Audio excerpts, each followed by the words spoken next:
an impact on the common mwananchi, and for the mama boga out there, for the boda guy out there. What direct impact does it have by having think tanks? Later on to discuss this on page 4 and 5, we'll be getting into that.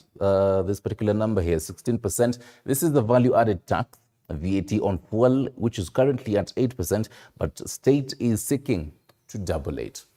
On the front page, rather the top page of the Daily Nation, civil servants threaten to go on strike over housing fund, which is a proposal on the finance bill 2023, 3% percentage to be deducted from employees and employers. Let me have a real quick on that. On page 3, civil servants unions have threatened to stage a nationwide strike, which listening to them yesterday, and we'll be playing those sound bites for you in a few, they call it the mother of all strikes. If the government proceeds with its plan to deduct 3% of the salaries as mandatory contributions to the housing fund. Let's get into matters. Classrooms and schools reopen today for the second term for this particular school calendar. And quite interesting, brings about the whole question of matters for the grade 7 and for the whole 100% transition. Back to school learners in primary and secondary schools will resume today for a 14-week second term, with a half-term break set to begin on June 29th and end on the 2nd of July. And on matters disputes, we're not running away, James Finlay says on sale amid allegations of sexual exploitation of workers and poor working conditions. Multinational James Finlay, Kenya, has denied claims that it sold its 8 states in the country to evade further scrutiny. Digging that on page 12. Matters KQ tragedy, dead in 102 seconds, revisiting Douala plane crash 16 years later. That is Daily Nation's special report. Let's dive into what the Daily Nation says. Wife clings into hope.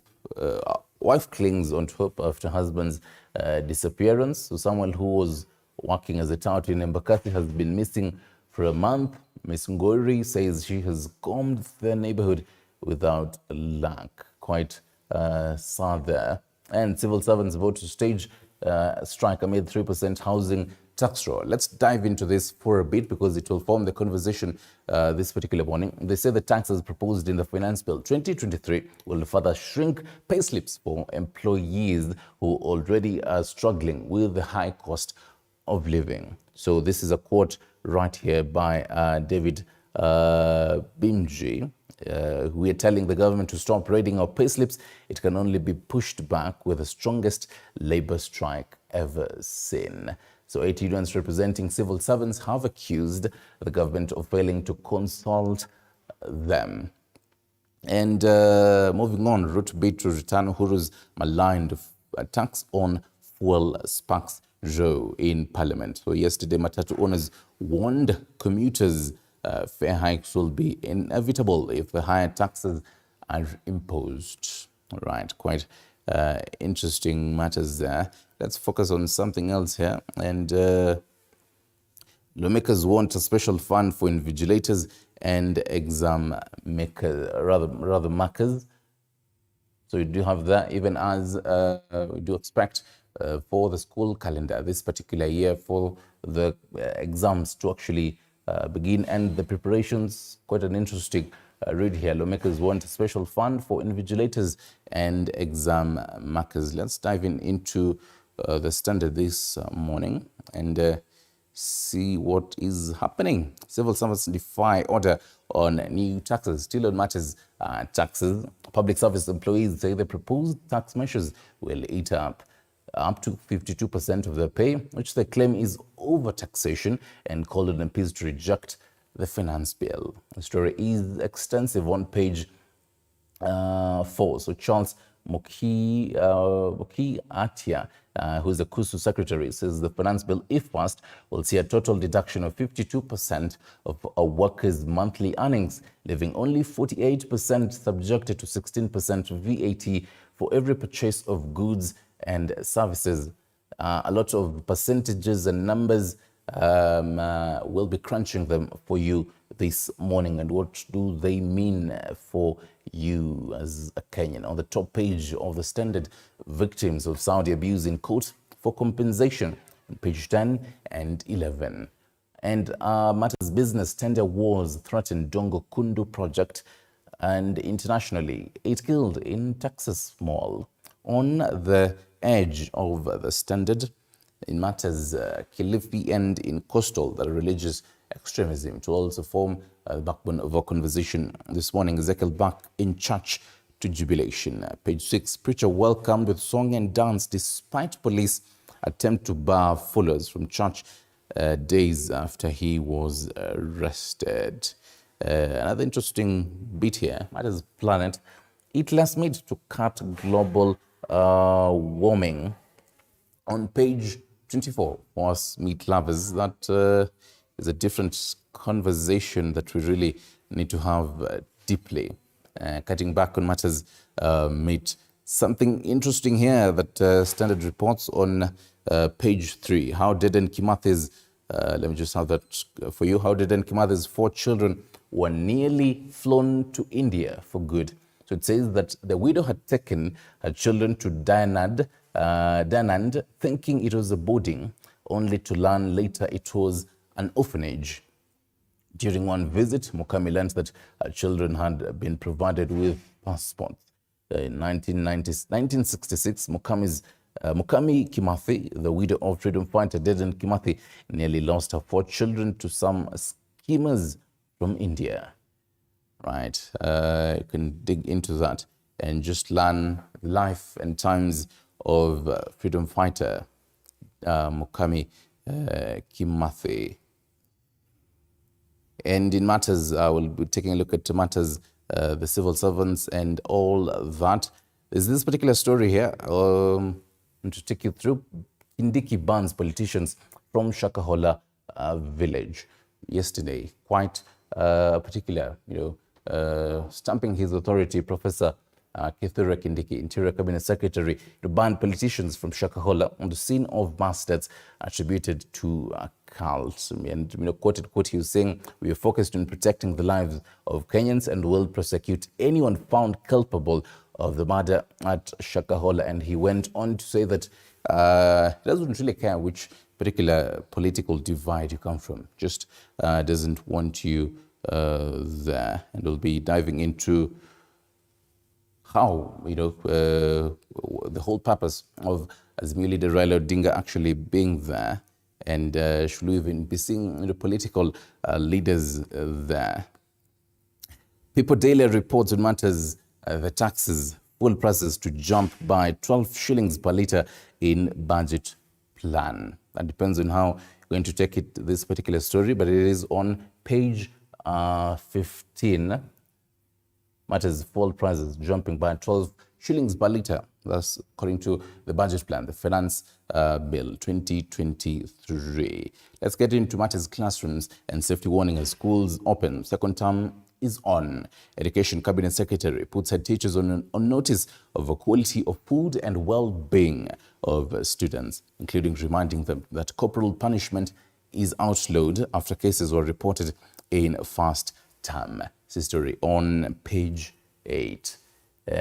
Does remind me of back then when we were in school, and really hopefully that this particular laws was stringent back then, because ungechapwa kama mbwa, quote unquote, as we used to know. Uhuru and Mudavadi at peace talks. On page 7, leaders push for joint African efforts to end fighting in DR Congo.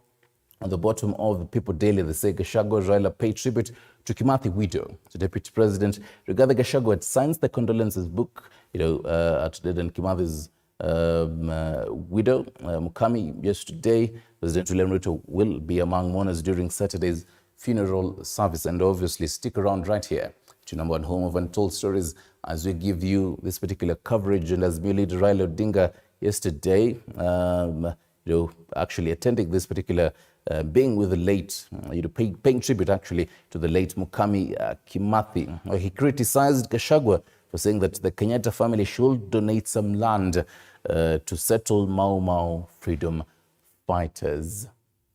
Let's get into the interesting bits of this particular People Daily. It just gives you some international news. Pomp tradition as Britain's King Charles III. Remember Saturday having an opulence, you may hold pomp tradition and having particular traditional and modern practices dating back to around 1066. There was a whole planned going to the whole Operation Golden Orb. Quite interesting pictorials you do have here.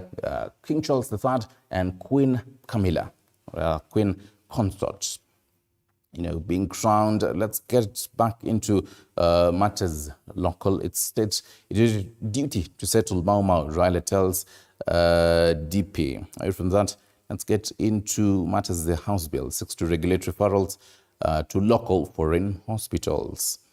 And just to have a brief on this, the government will regulate overseas medical referrals in an effort to stop the abuse and exploitation of patients. If a bill before Parliament goes through, a health amendment bill, and we'll be updating you on how that will be going on.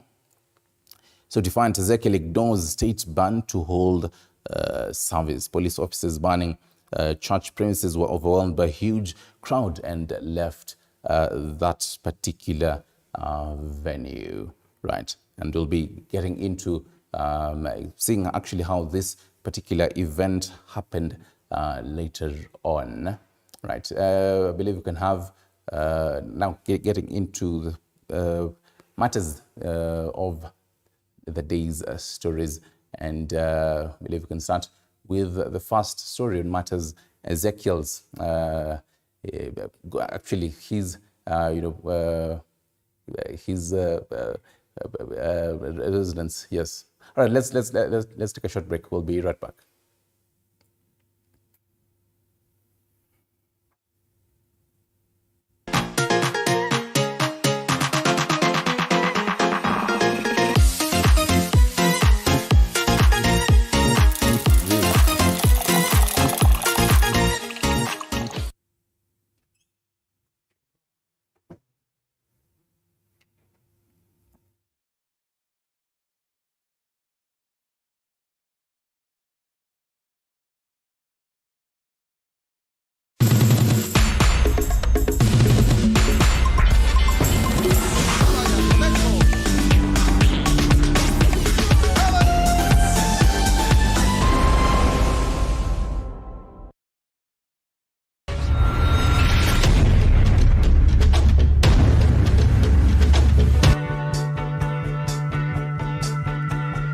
Wakati mwingine kama weekend, mimi najiachilia.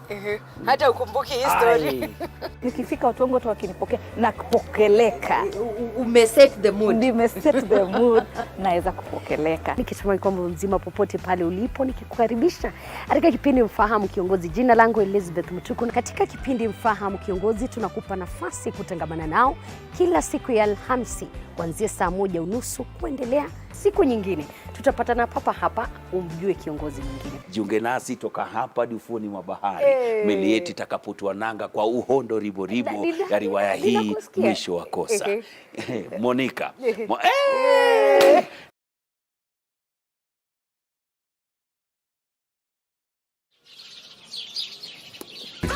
Be the high-end fashion consumers. But as time goes by, we have expanded our demography to accommodate everyone.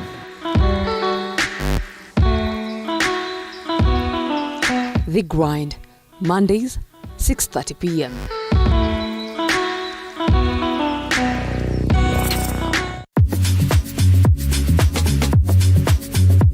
You know what pops in my house more than the rainbow? Walls. You know what I love between me and him? Space. Don't worry, dishes. no one is doing me either. Hey, not much, just hanging around. Pull yourself together. Enough on the jokes. Let's talk about real estate. Catch the Realtor every Tuesday at 6:30 p.m.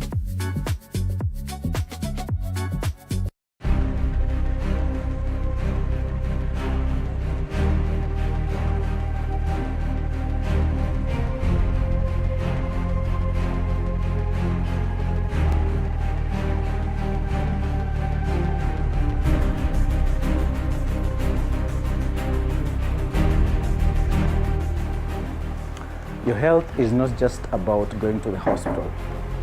Your health is about prevention, it's about what you eat, it's about where you live. For this reason, the Body Garage Show exists. The part of the brain that deals with communication. Called primary hypertension, which means that we don't find a reason for that. Join me, Dr. Chepsi, every Thursday, 8 p.m.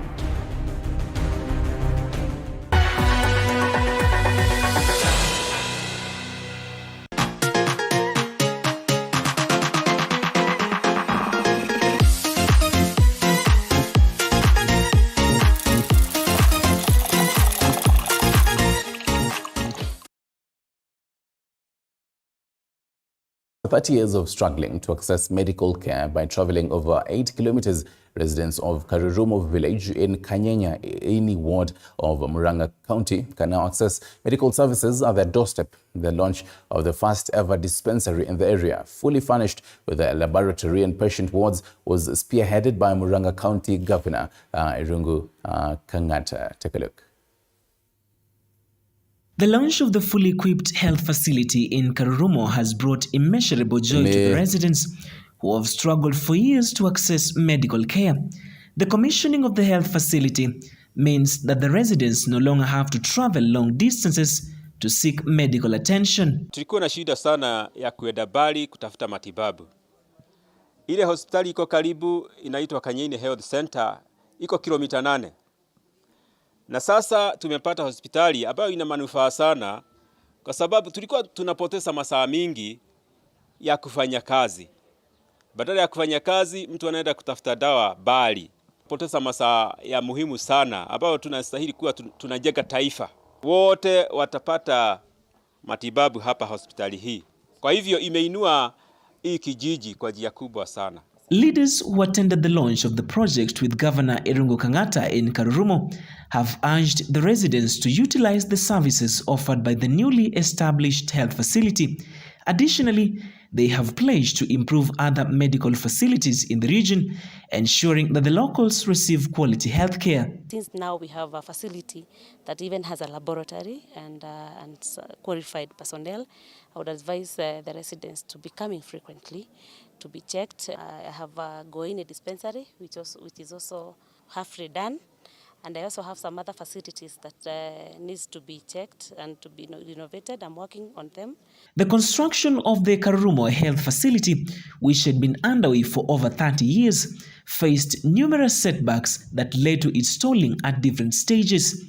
In 2017, funds were allocated for its completion, but the project failed to materialize after the then area member of parliament lost in the election. The current Murang'a County administration took over the project and saw to its completion, enabling the community to access quality healthcare services. Watu wa nyumba 10 wakashikana pamoja, and then we requested the MP, yule ambaye alitupatia pesa ya kuanzisha hii mlandi. Kwa hivyo tunafurahia hata the late MP Tyler's Gahu. We also appreciate the presence of the current MP and the governor, who have joined together with the MCA and have helped us to reach where we are now. Arnold Adidi, TV 47. And a four-story building, which was still under construction, has collapsed yesterday afternoon in Kidfaramogo area in Kikuyu constituency, Kiambu County, after developing some cracks the previous day. While confirming the incident, Kikuyu Sub-County Police Commander Ronald Kirui said that they have started investigations and looking for the developer and contractors who were involved in supervision of the building to unearth what led to the collapse of the building. Jana kulikuwa na crack kidogo, lakini sasa ndio imeanguka. Walikuwa mafundi 8 ndio walikuwa wanajaribu kuweka supporters ya kushikilia nyumba ndio isianguke, lakini muda wa saa 10 hivi ndio sasa wametoroka, wakaniambia toka nje, nyumba inaanguka. Alafu kulikuwa kuna korogwa, so hao watu wa korogwa wakaanza kusema hiyo nyumba inaweza anguka, ndio wakaruka nje. Meantime, we are asking that the department gives us reports and conclusive reports on the status of the many buildings that are mushrooming, especially those buildings that have been flagged as unsafe. We all know that the governor had authorized a team from Kiambu to move around Kiambu, and they flagged a few buildings. The reports are lying at the county headquarters. And the building that is behind us has collapsed this afternoon. This is a 4-story building which was under construction, and luckily enough, no one was injured during when this building was collapsing. One tenant who was doing her business at the front part of the building was evacuated immediately before the building collapsed. We have since started our investigation.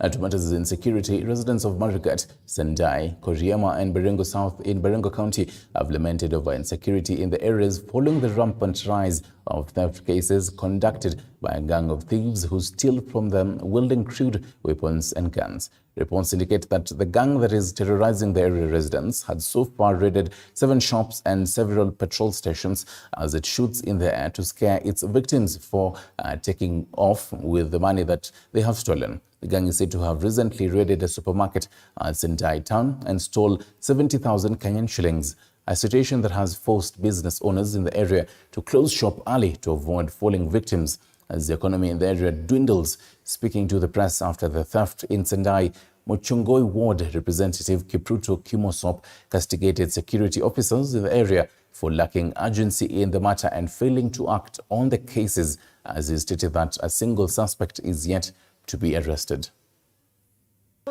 Huyo mwingine akaingia, kaniambia mchinga toa pesa. Sawa, mimi nikamwambia sawa, niko na pesa. Sawa, akaniambia leta hiyo pesa mchinga na ulale chini. Mimi nikamwambia siwezi lala. Sio unataka pesa, chukua pesa. Sasa maisha yangu nikasema kuna haja acha chukue pesa. Akaingia ndani, akaniambia true iko wapi? Nikamwambia iko wazi. Juu nilikuwa nataka nifunge. Sikuwa nimehesabu chochote. Sasa akaingia akatoa pesa, akaona hakuna kitu ya kupepea. Akaniambia mchinga utoe kitu ya kupepea, nikamwambia uchitafutie. Look at the characteristics of these criminals. They are the same characteristics, they are the same elements. And in my view, if the district commissioner here was serious about his work, and that is why for me I'm so disappointed, because previously in all attacks, in all the other governments, whenever there's an attack, you will see the DCC convening a parasa and showing seriousness. What kind of a situation is this? You know, what kind of a situation is this? That we have a DCC, we have an entire sub-county security committee, attacks happen in more than 5 centers, and there's no response. Hii kitendo ilianzia Marigat.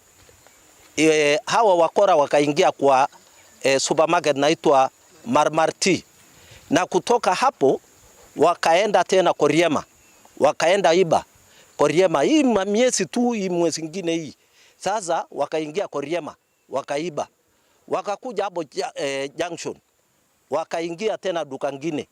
Sasa hii ni duka sijui ya mara ya 6 ama mara ya 7 wakisunguka. So hawa watu sio watu ya mbali, watu ya hapa karibu.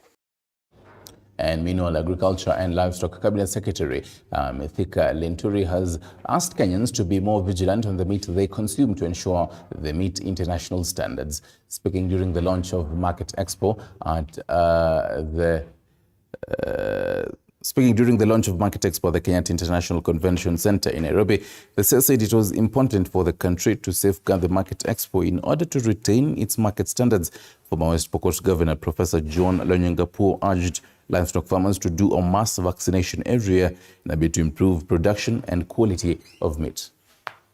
Ile nyama ambayo sisi tunaiuza pale Neema ni ile nyama tunasema ni organic.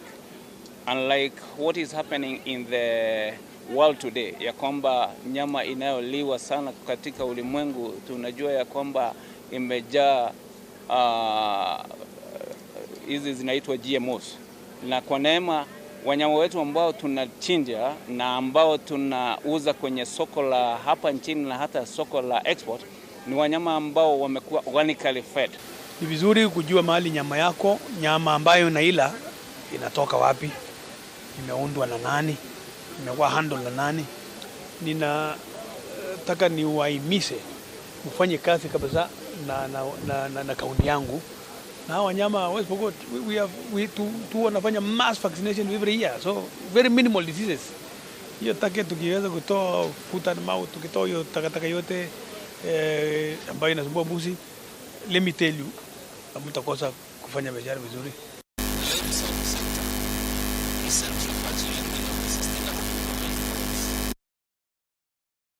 And meanwhile, Interior Cabinet Secretary Professor Kithure Kindiki has come up with an explanation as to why Azimio la Umoja leader, that is Raila Odinga, was denied entry into the Shakahola forest in Kilifi County. Kindiki's explanation comes just a day, rather 2 days, before the second phase of the exhumation resumes. Collins Lesoti with that story. A day after Azimio leader Raila Odinga complained bitterly of being denied entry into Shakahola forest to assess the situation, Interior Cabinet Secretary Kithure Kindiki came out today with a detailed explanation as to why Odinga was barred from entering Shakahola forest. The Interior CS says Odinga should understand that Shakahola is a restricted area for security reasons. Na wale viongozi wengine wanaenda kufanya siasa hapo, that is a security operation zone. Keep off. Unless you have something you want to go do there. I allowed the members of parliament, the members of the National Assembly Committee on Security, because they are exercising an oversight mandate on the executive, including our security agencies. I allowed them to visit Shakahola. I have no problem. They were all there. Members from government side, members from opposition side. They were all there. We took them around. We have nothing to hide. He further says Shakahola has been gazetted as a scene of crime, and not even the press will be allowed to take pictures of exhumation of bodies, as the government will be sued for violating human rights. The area is also restricted to politicians, with the CS warning of dire consequences to politicians who will try to force entry into the area. We will not be very courteous with anybody, and that applies to all politicians from all corners. Sisi hatufanyi siasa. Ile kazi Mheshimiwa Rais amenipatia ni ya kuchunga usalama wa nchi. And I'm very serious about it. So ukipatikana on the wrong side, it doesn't matter your political side, mimi napita na wewe. Kindiki has also assured the public that the government is not at war with churches, and only crooks hiding behind religion will be dealt with. Hawa ni maajenti wa shetani. Na sisi tutapigana nao, haijalishi wanajua nani duniani ama kuzimu. We are going to get them and punish them and make sure they pay for the blood, the innocent blood of the men, women and children which they have shed, blood that had no blemish. The second phase of exhumation is scheduled to resume tomorrow, following a pause in the exercise due to poor weather conditions that made it difficult to continue.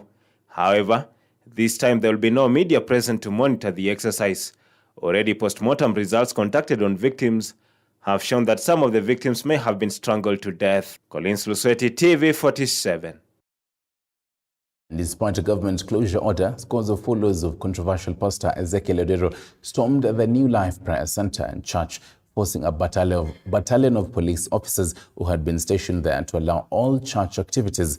Pastor Ezekiel conducted his first service since being released by Shanzu Court, where he was linked to the controversial death of some of his followers. Controversial Pastor Ezekiel Odero, who was recently released on a bond of 3 million shillings or a cash bail of 1.5 million shillings, has defied a police order and held a church service at the New Life Prayer Center and Church. This happening even before the dust has settled following his release, with the congregants warmly welcoming him. This comes days after the televangelist filed an application seeking for the court to order the reopening of his church. Ezekiel is accused of crimes against humanity and money laundering, among other allegations. Ile order ambao walikuwa wanasema ya kufunga kanisa, order ya kufunga kanisa hailetwi na mdomo. Kanisa huwa haifungwi na mdomo, kwa sababu mdomo ungekuwa kifuli tungekosha funga vitu vingi sana. Shanzu Senior Principal Magistrate Joe Omido, during the ruling, released Ezekiel on the condition that he reports to a police station once a week or as required by the state. He was also barred from commenting on the Shakahola massacre. These terms are to last until investigations are completed or he is formally charged in court. The tithe that will not be collected today, and the souls that will not be healed, and those who will die because pastor cannot, we will hold the government to account. Police say they had orders to close the church and bar worshippers from accessing it, but failed to produce any court order on the same when challenged by the pastor's lawyers Danson Omari and Cliff Ombeta. Coastal Regional Coordinator Rhoda Onyancha issued an order to close the church on April 27th, following the arrest of the preacher in connection to reported deaths at his premises that were recorded in various morgues and institutions.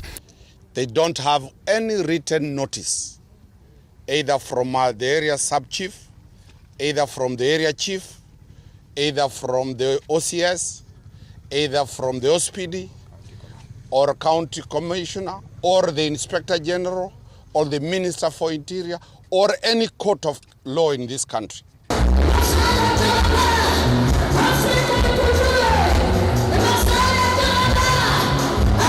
Sunday service saw thousands of worshippers congregate worship at Odero's church.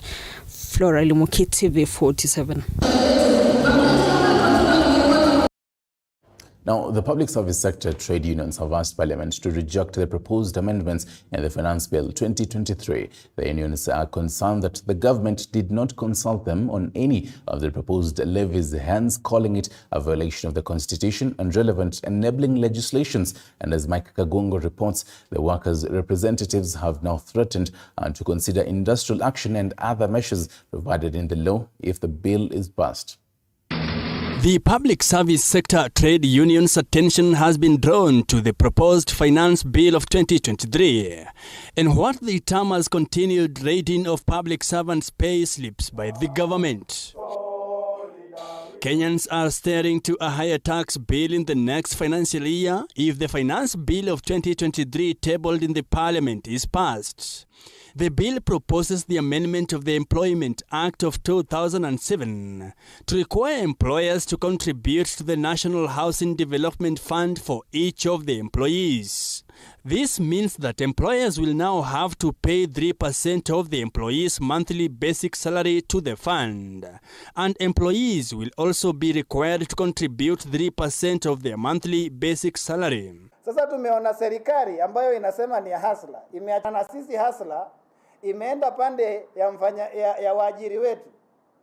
Haitaki waajiri wetu sasa walipe ile pesa ambayo imewekwa katika ile sheria ambayo inatoshana na ile sisi tunalipa. If the Finance Bill of 2023 is passed, employers will have to remit both employee and an employer contribution to the fund before the 9th day of the following month after the deduction was made. The Finance Bill 2023, if passed the way it is, will see total deductions of up to 52% of one's monthly earnings, with the remaining net of 48% still subjected to 16% VAT. Speaking in Nairobi Sunday, the sector trade unions said the deductions will leave most employees with what they term as pecuniary embarrassment, as their earnings are already fully committed. This overtaxation is a huge burden on the public workers and renders them unable to afford basic commodities. The high cost of living makes a public service employee a slave who cannot afford a decent life. To participate in the affordable housing scheme, the cabinet secretary responsible for matters relating to housing, in consultation with the cabinet secretary responsible for matters relating to finance, will make regulations specifying the qualifications required. The new requirement for employers to contribute to the National Housing Development Fund is expected to impact the disposable income of Kenyan households. We are greatly concerned that we, the workers' representatives, have not been consulted on any of these levies, hence a violation of the Constitution and relevant enabling legislations. And which union from the public sector did the government engage when they were coming up with these proposals? You can raid an employee's payroll without unions being engaged. For the union makes us strong. With this, the trade unions are concerned that the overtaxation is a huge burden on the public workers and renders them unable to afford basic commodities. They have demanded that Parliament reject the proposed amendments, government to reduce taxes imposed on workers, government to immediately engage workers' representatives in the public service sector, and government to fast-track negotiations and implementation of all pending collective bargaining agreements (CBAs), failure to which the public sector unions will consider industrial action and other measures provided by the law. Mike Kagwongo, TV 47, Nairobi.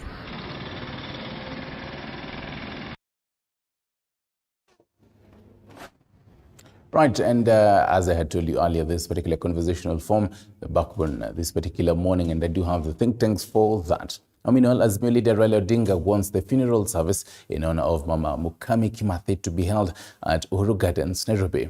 Raila spoke at Relief Funeral Home on Sunday while paying homage to the late widow of freedom fighter Dedan Kimathi, where he said Mukami should be honored as a freedom heroine with the state funeral, as Chichi Josephine now tells us.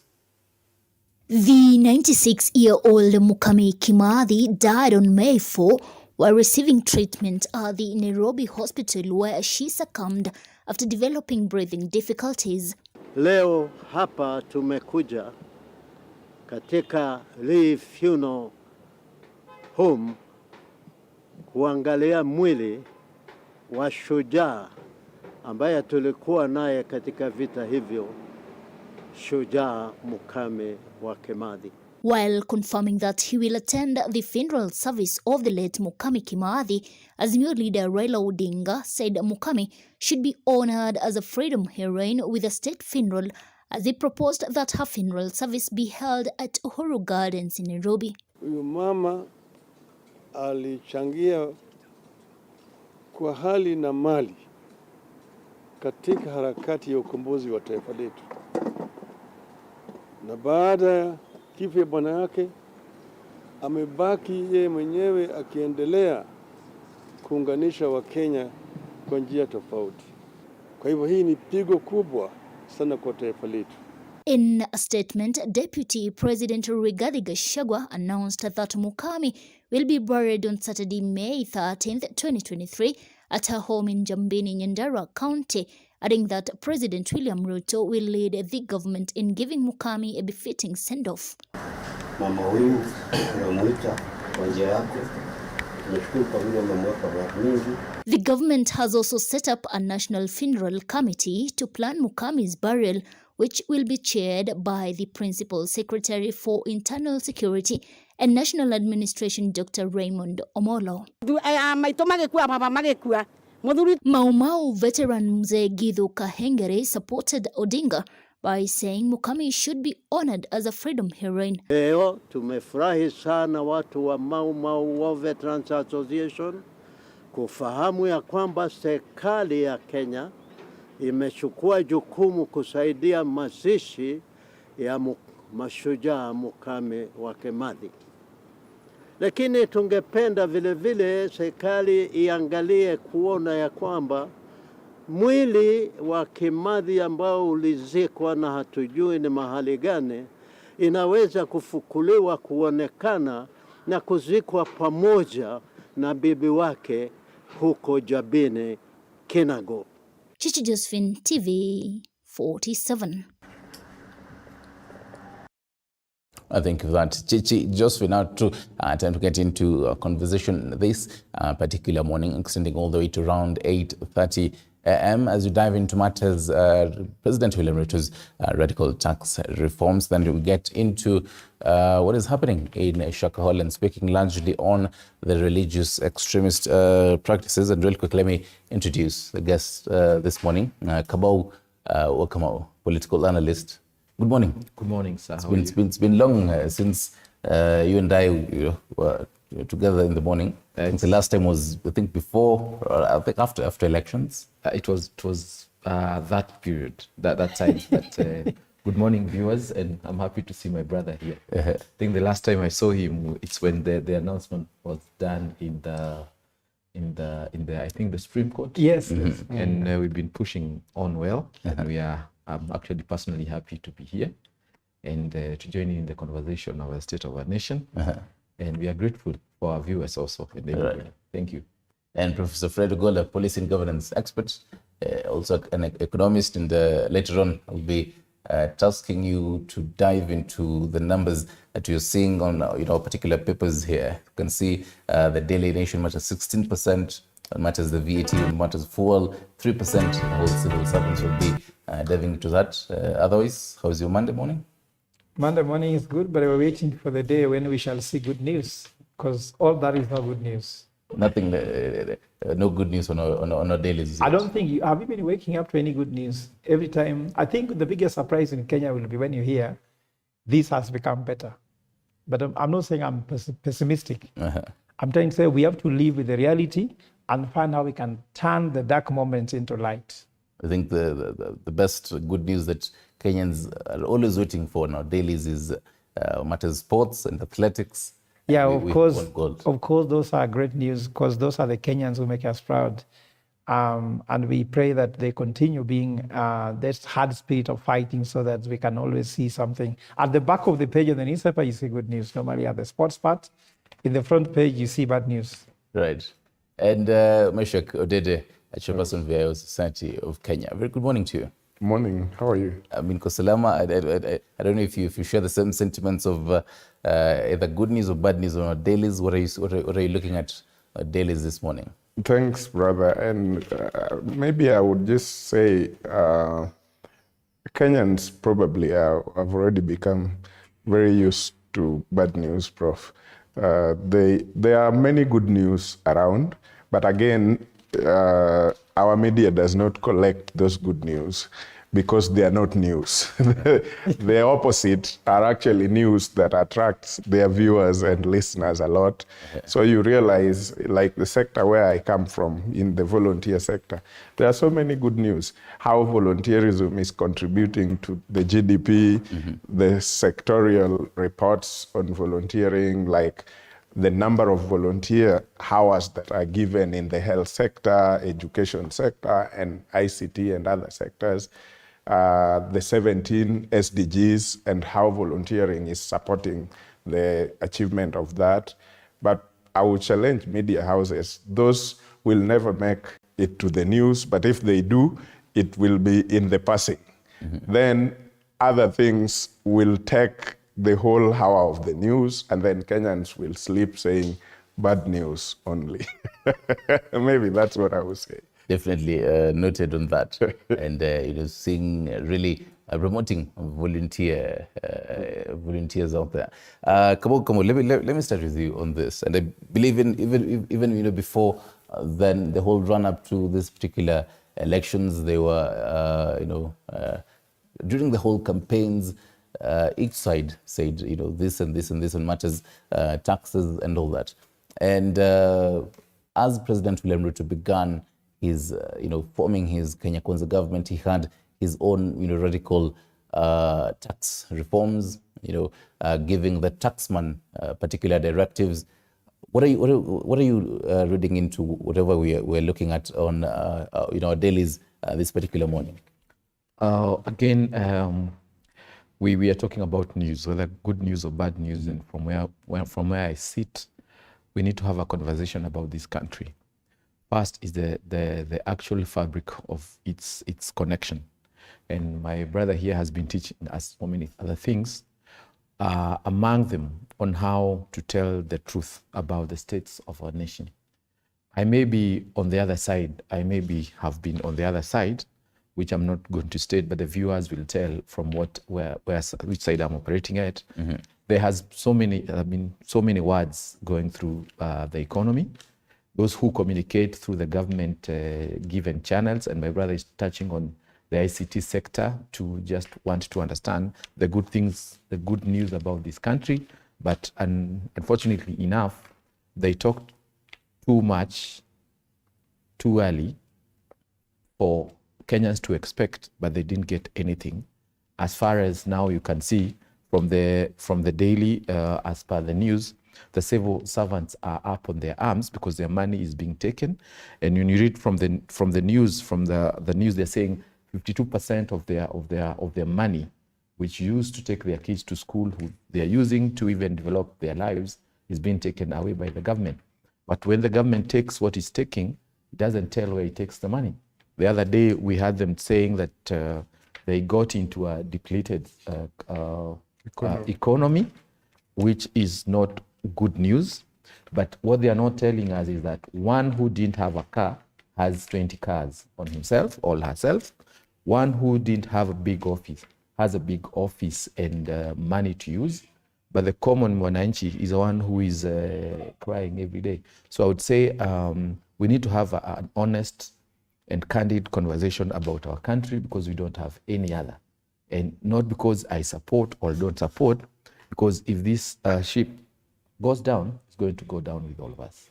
Thank you. Mm-hmm. Yeah. Well, because as you say, we need to have this particular conversation. Where does this conversation start and end? At the end of the day, where does the buck stop? The conversation starts here, and the conversation goes to the entire country. Whoever feels and has the entitlement of a country called Kenya, we should start from the contribution of a single person. And that single person that should also go to the one who is giving the mandate to administrate the country and the economy together, okay? By that I mean each and every Kenyan has a way and dues to contribute towards making this country successful. But what we are seeing in the government right now is the smokescreen of blaming others and not taking the buck, because the buck stops at the presidency, his cabinet, his team of leadership, and every other person who is involved in that. Because as per the current constitution, they were given the mandate to govern and to rule Kenyans. But what we see is they keep on blaming other people. Expression of anger of what had happened. And as the Bible says, anger or revenge rests in the bosom of fools. Okay?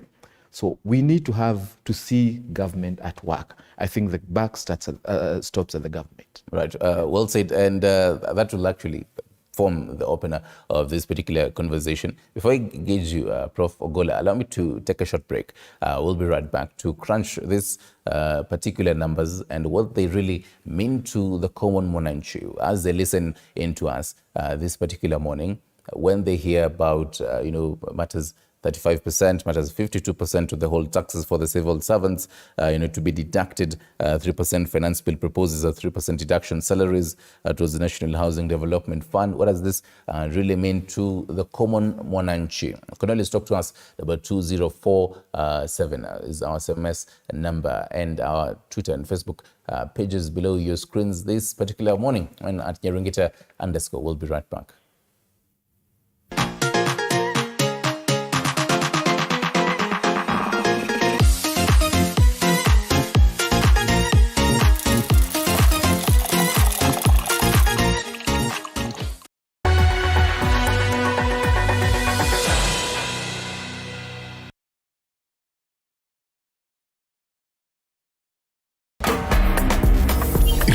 47 tuko nawe mchana kutwa na usiku kucha. 93.4 Narok.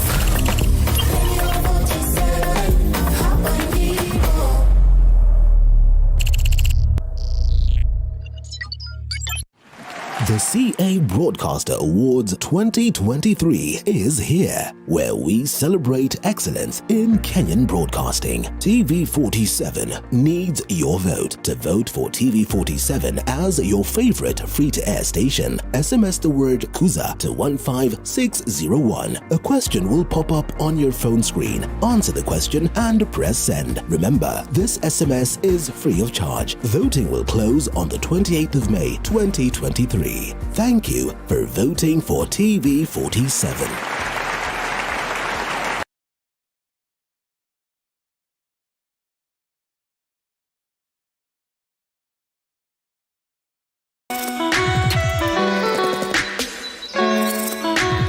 It starts with you.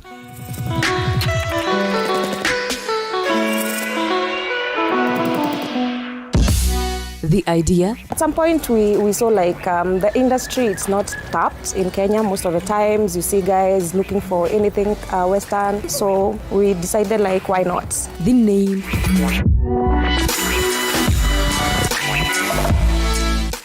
The target market. Our main demography would be the high-end fashion consumers.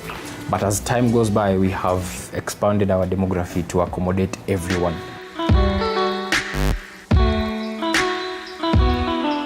The Grind, Mondays, 6:30 p.m.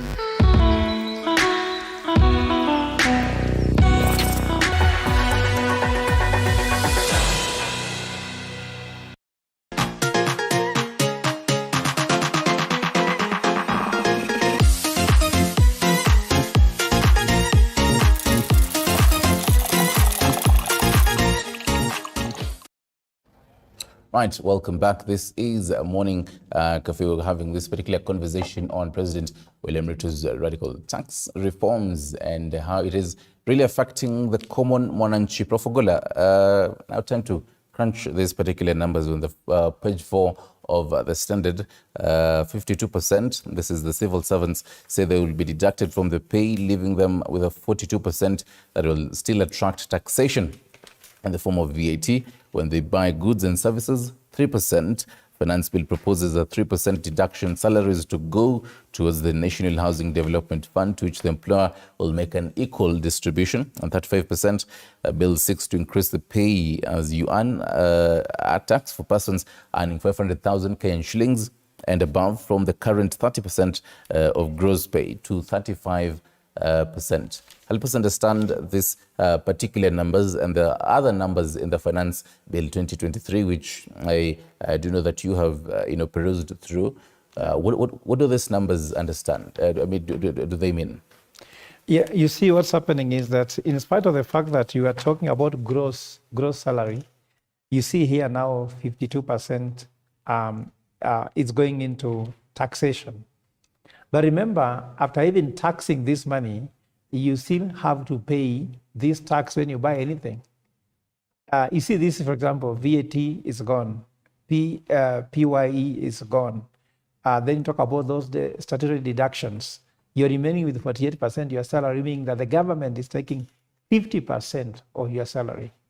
So what we should be asking ourselves is, if the government is taking 50% of your salary and VAT is 16%, meaning anything you buy from this 48% you remain with, actually 42% you remain with, is going again to VAT, because when you buy bread, you buy sugar, every time you go shopping. So if you go to the supermarket with the money you remain with to do your monthly shopping, 16% again will remain with the government. So you take then 52%, you take 58%, you add 16%. That one we are making nearly 68% going to government. And that's why we are asking ourselves, where is this money going if every single individual is giving the government 68%? And then the question is, now schools are open today. how much is the government helping people to take kids to school after collecting this 68%? When people go to hospital, are they putting money in healthcare? Doctors are crying they're not being paid. Nurses are crying they're not being paid. All health workers are not being paid. They are always demonstrating on the street. Teachers are crying about their salaries. And then somebody is taking 68% are not using it. So my conversation here is that you said where there's conversion again when Kamau was speaking. Mm-hmm. After the elections were declared, I walked with you and you saw me, I was in tears. I was not in tears because I was scared of anything, but my tears was that we got a wrong government. And I always said this, and I'm not mincing my words. Why I'm saying so is that I saw this coming. And you can see all, for example, on The Nation, the front page, they are talking about reviving a tax that Uhuru had to put aside. Who generated that tax? In 2021, Kenya Kwanza leaders inside the government opposed that tax in 2021. Now they bring it back now as if they were supporting it. So when you have a government that was campaigning on a platform of propaganda, a government that was in a hypocritical campaigns, you can't expect that government to be genuine when they come to the office. So the issue is, now as we talk, the president is in UK. The deputy president has gone to Botswana. They have gone with entourages. It is costing us money. Like, for example, this trip only, if we spend little, is 250 million shillings. Do we need that expenditure when people are crying they are having no salaries? Is that how people run a dilapidated economy?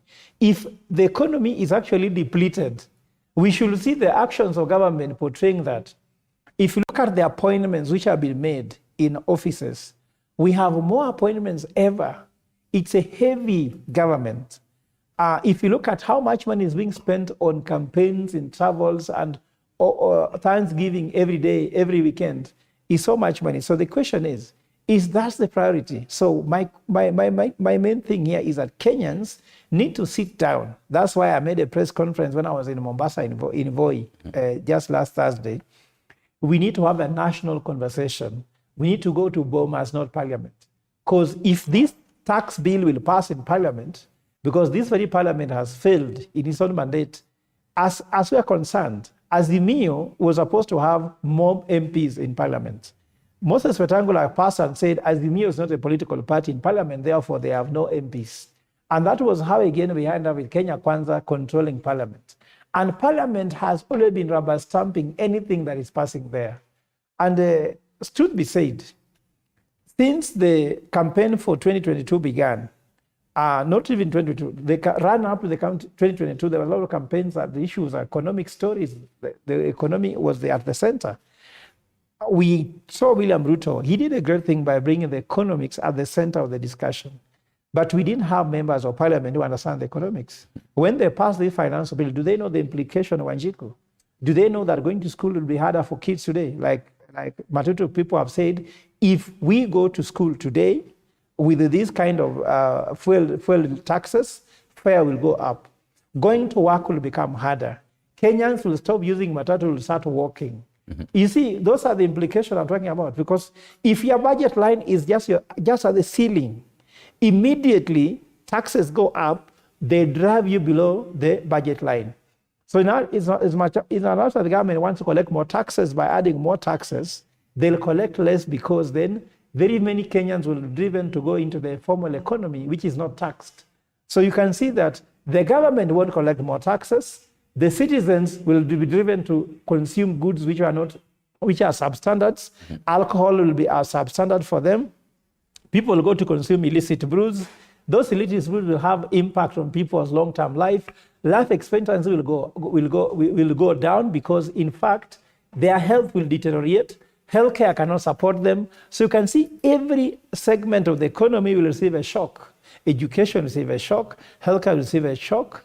The issue of the industries we produce alcohol and the rest will have a shock. The whole ripple effect. It will be in every industry. And I love the fact that you mentioned members of parliament who maybe don't understand the whole concept of economy. And Odede, let me ask you this. The Kenya Kwanza government has its own think tanks, economists. And yesterday, the president's economic advisor, David Ndii, was saying, and he was proposing that government really needs to cut back on, the traveling and, wasteful, spending. Does this government listen to, its think tanks, its advisors, really? Thank you, brother. I think this is where I need to begin it. This is state of the nation. So mine is simple. The nation is sick, but we are looking at some individuals and some offices to give us the cure of what is happening. The questions are being raised, but what I saw in that tweet of Dr. David Ndii triggered some questions in my mind. Is it, could it be possible that the government, the chair of the Economic Council of Advisors, does not know, plus his council, what to advise the president on this bill? Because the tweet was saying, if anybody or those who are not happy about this finance bill, they should write their own bill, which cushions the country from external shocks and things like that. Number one, that statement tells that this is a man who has given up, because in other words, he's telling Kenyans that we don't have any other option. I mean, as our council, we have thought about all possibilities and there is none. We only came up with this. There is nothing else. So this is what the president has from us. And if the president is looking up to us to come up with a better bill, we don't have any. That's what I saw in that tweet. Right. So number one, I think Kenyans have been treated to the right answers, not the truth. Our politicians are used to giving us the right answers, and the right answer, right, may depend on where you are. If I face you, this is my right. And you, where you sit, this is your right. So my left is your right, and your right is my left, depending on where you face. So Kenyans have been treated by politicians that way, wherever a politician stands. So that is why what Prof was saying is now coming in. When you go to parliament, the executive, which is the organ mandated to run this country, while being oversighted by parliament, have made parliament their annex. So a member of parliament in the House who was elected in a UDA ticket have a feeling that they are here on behalf of UDA as a party and not as one arm of government to oversight the other one. So every member of parliament who was elected under Kenya Kwanza feel like the person charged with the responsibility of pointing out what is excess or what is going wrong is an ODM member of parliament or Raila Odinga out there. But them, they are here for the agenda of Kenya Kwanza as a government and William Ruto as their president.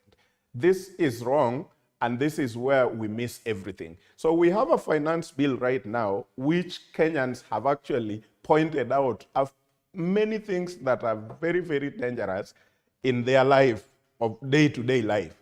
But unfortunately, number one, the parliament we have not seen it right to fast track even the Public Participation Act. So number one, we don't even have Public Participation Act.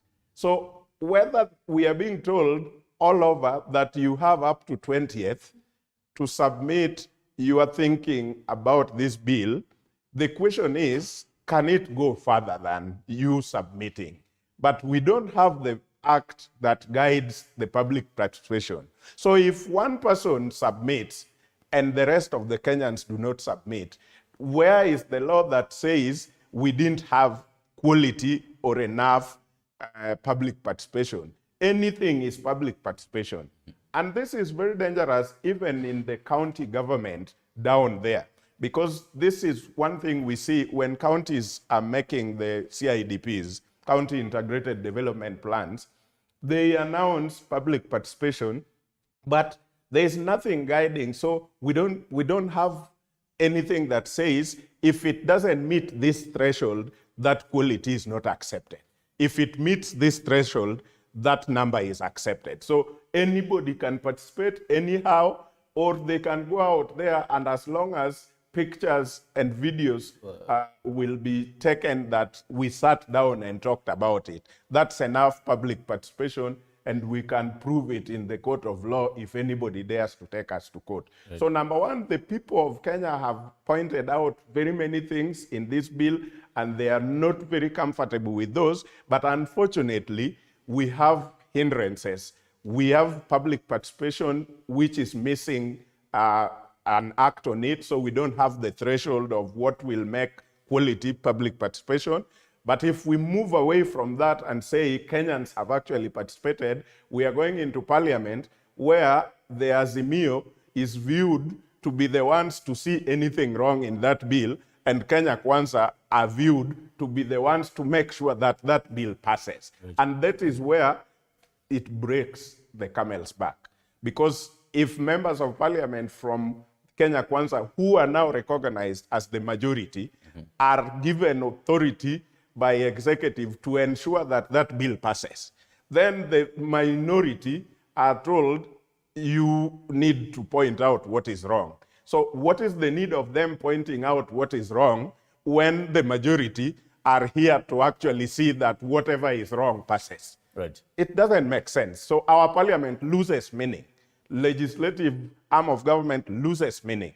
So if we want to trace back, then we must make parliament parliament and executive executive, so that parliament can fully check the executive irrespective of which party you are elected in. Just to add something very briefly, the question is also important that what is the cost of the Economic Council?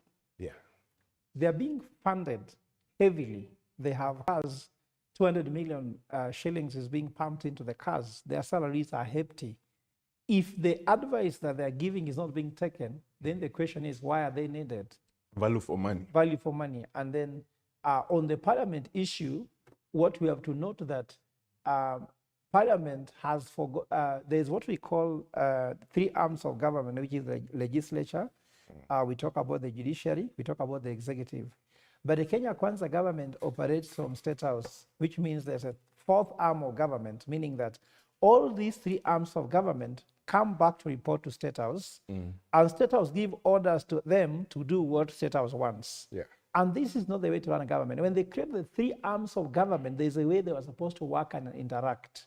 But here, when State House tells them what to do, then they have lost meaning. So the other time when Gachagua orders the police on what to do during Mandamano, order the military to do what to do, those are not their those are not their mandate.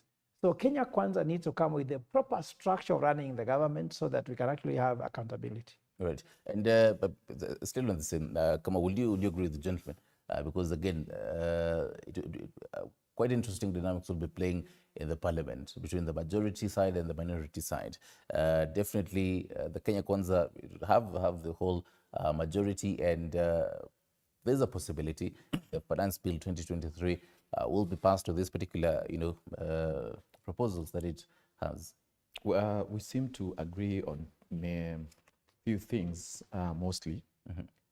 And I would remind Kenyans that the current administration, led by President William Ruto, was part of the side that opposed the constitution we are using today, that was passed in 2010, right? And now what we've seen and what Prof is saying is that they don't have the will to implement it fully. And if there is any administration that needed to have a show or to demonstrate faith in implementation of this constitution, is this government, because there is evidence that they never supported it from the start. Why I say that is that we've mentioned about the judiciary, the parliament, and executive today as the three arms of the government. Prof has added the fourth, which is the State House. The operations of this government is crippled from the parliament, as my brother is saying. It's actually crippled. We've not had a parliament like the one we have today because it is not in operation. It is what Speaker Wetangula says that becomes law, not even going through the standing orders of parliament or exercising the constitution to give what Kenyans elected these leaders to. My brother has said, if anything is put in parliament, the Kenya Kwanza will work it as a UDA bill. The opposition or the Azimio side will say they will seem like they're opposing the government. But most importantly, parliament is an arm of the government, and it's supposed to deliver to the Kenyans as they were put there, and they are given the power and all the facilities they need to deliver to Kenyans.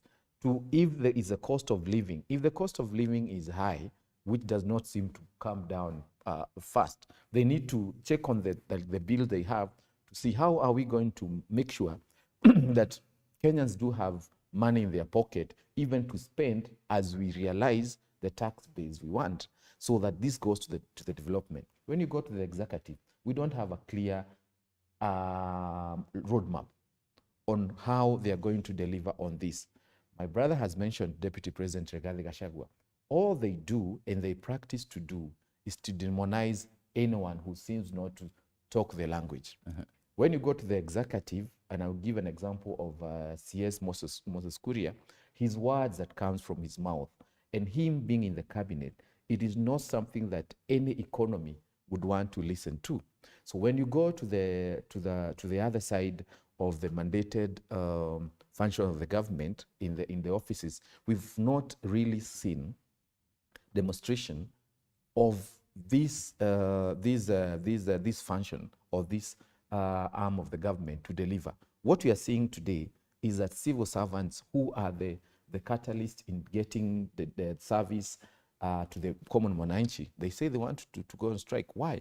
Even them, they feel they are squeezed, then they will have nothing to deliver at. So where do we need to put our pressure on?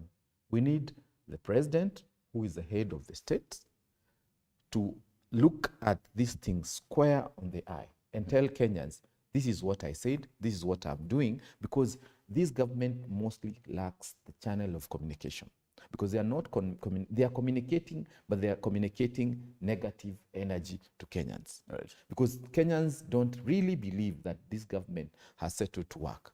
Let's talk about the taxman, even as you jump in. So far, after President William Ruto, in his address, his first ever in the parliament, and he gave particular directive to Kerry, the taxman. So far, about 7 months so far, the trajectory of how the taxman is operating under this particular government. Are we heading to the right path, even as we prepare for a new budget? Let me tell you or tell Kenyans something here. William Ruto has this, and the government of Kenya Kwanza has this obsession that we want to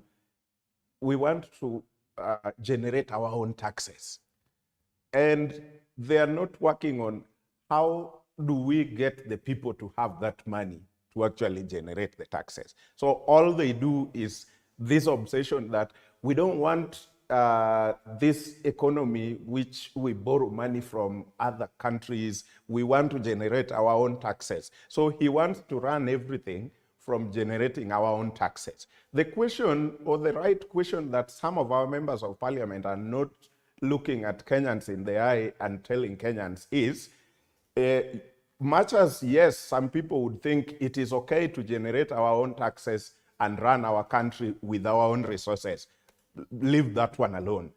Up to this point in time, how much has KRA collected? The report around around February, says that Kenya Kwanza, since they assumed the office, had collected 1.5 trillion out of the budget we are looking forward to, a budget of 3-point-something trillion, yeah? And up to February, they had also borrowed 500 billion. So this is a whole 2 trillion in an economy which has 2 trillion. From January, the last time county governments got money was January. Then February, March, April, they just got, I think last week is when they got 31 billion out of all the arrears. And this 31 billion, if you divide it to the 47 counties, the least will get around 500 million. The highest will get around 650 million.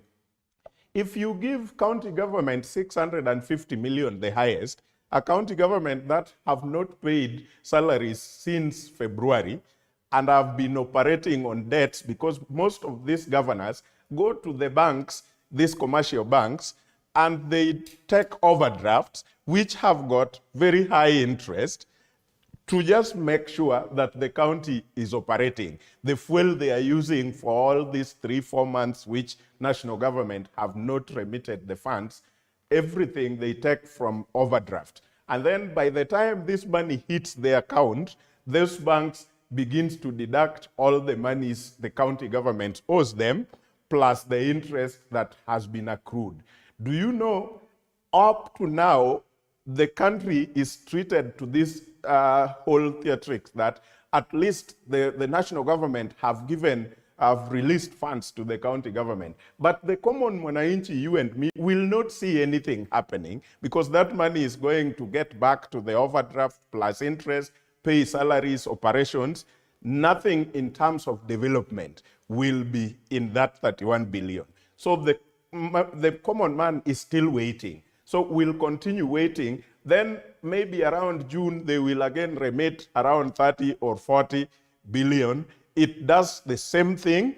And then we go through the same cycle again and again. The whole year will end without you seeing your county government doing one thing in the community as a development. But unfortunately, you will see the vehicles running, you will see the county government offices operating, but no development is happening. So if Kenya Kwanza does not change this, nothing completely will happen, even if they are given 10 years or 20 years to rule this country. So the first thing we need to do is, before I say I want to tax Fred, I need to know, how does Fred make money? How can I support Fred to make money so I can tax him? In the economies that are grown, let's say, for example, in the sports industry, outside in the West, the global West, you realize how much government is putting, for example, England, because it is more popular. We watch Arsenal, Man U, and all these teams. How much does that government put in sports so that sports can generate enough money to tax the way they are taxing? Do you know they tax sports a lot in those countries, whether it is in Spain, Germany, 50%. Or whatever? 50%. 50%. But because they had put something in it, enough to bring that 50% that they can tax. What we are doing in Kenya is, you campaigned and you clearly saw this was Mama Mboga and this was a boda boda and this was Mutu wa kuchoma mahindi. You didn't do anything to improve what they were having.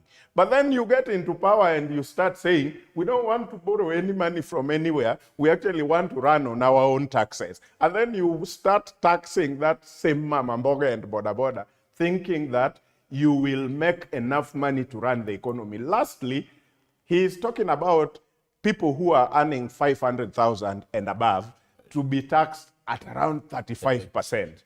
But my brother, how many people in this country do you think are earning above 500,000? The other day, Prof was saying, this is how we are being treated, a whole professor in this country. Yeah. So if professors are not earning that, then how many people do you think? Is it parliament alone? So can you tax the members of parliament, because they are the guys who probably are earning above 500,000?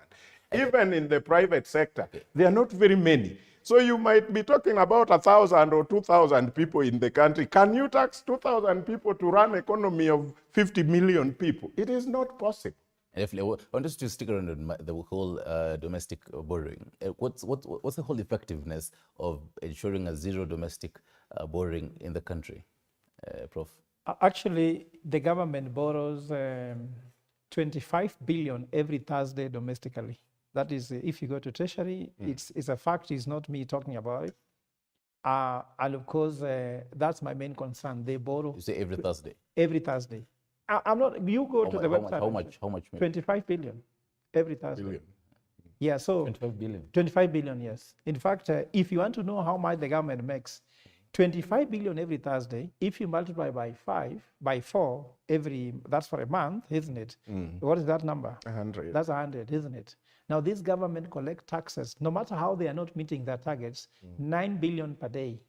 I've done the numbers that the government collects 352 billion per month. If you look at the budget that was read by Kuru Atani and even the budget, the supplementary budget, the government budget, monthly budget, should oscillate between 188 billion to 200 billion, meaning that the government should have a surplus of 120 billion. So that's why Kenya should ask, where are you taking the money? The question in Kenya should not be how much money you are collecting. The question should be, where are you taking this money? Because if you take the borrowing plus... Because of time, allow me, Prof, to hold that particular thought, pertinent questions you're raising. Hopefully, after this particular short break, you'll help us understand all that. And even as the Treasury, the PS and the CS was saying that the tax that they're collecting, they're using it for debt servicing. How does this play along? Stick around, you're watching Morning Cafe. We'll be right back.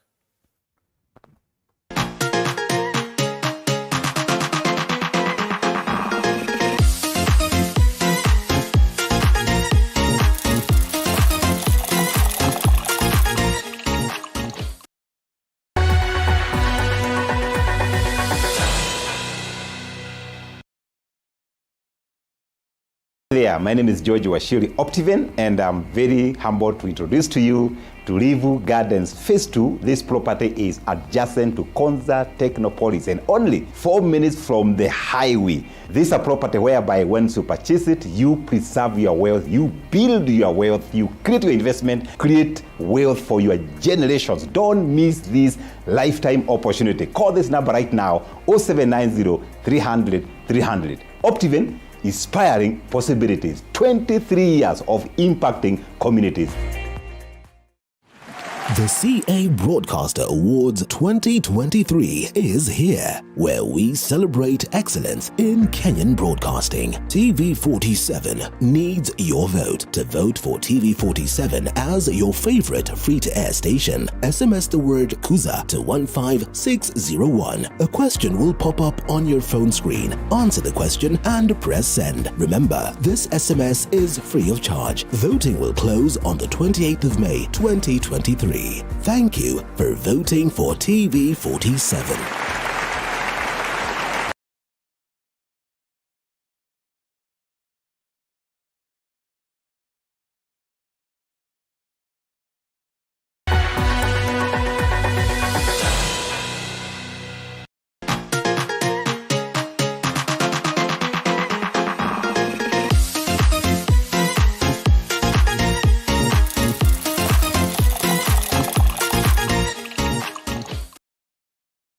It's 32 minutes past the top of the hour. You're watching Morning Cafe as we discuss the proposals in the financial finance bill 2023. Prof, cut you short. Even as you're explaining to us the directives given to the taxman, his particular what he needs to be achieving.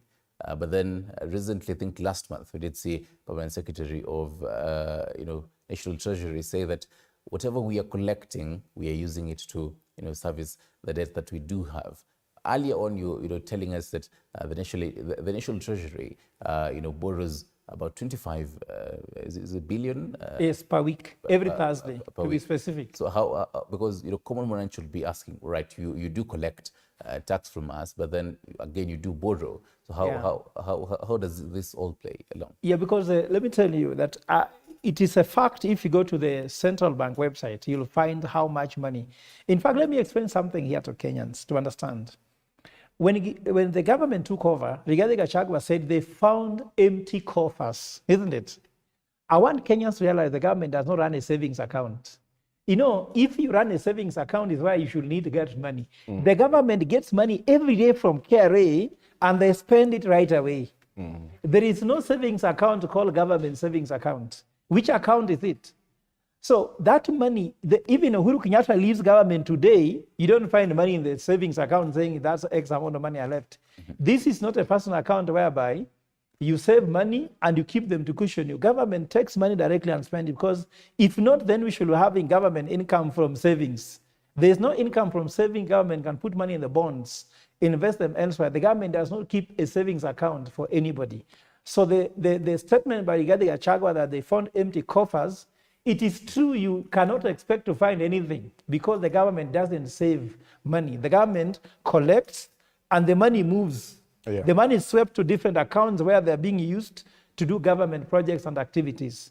So that's one thing you have to understand. Now, this 25 billion every year also goes to those accounts where they're being used now to service government activities and operations.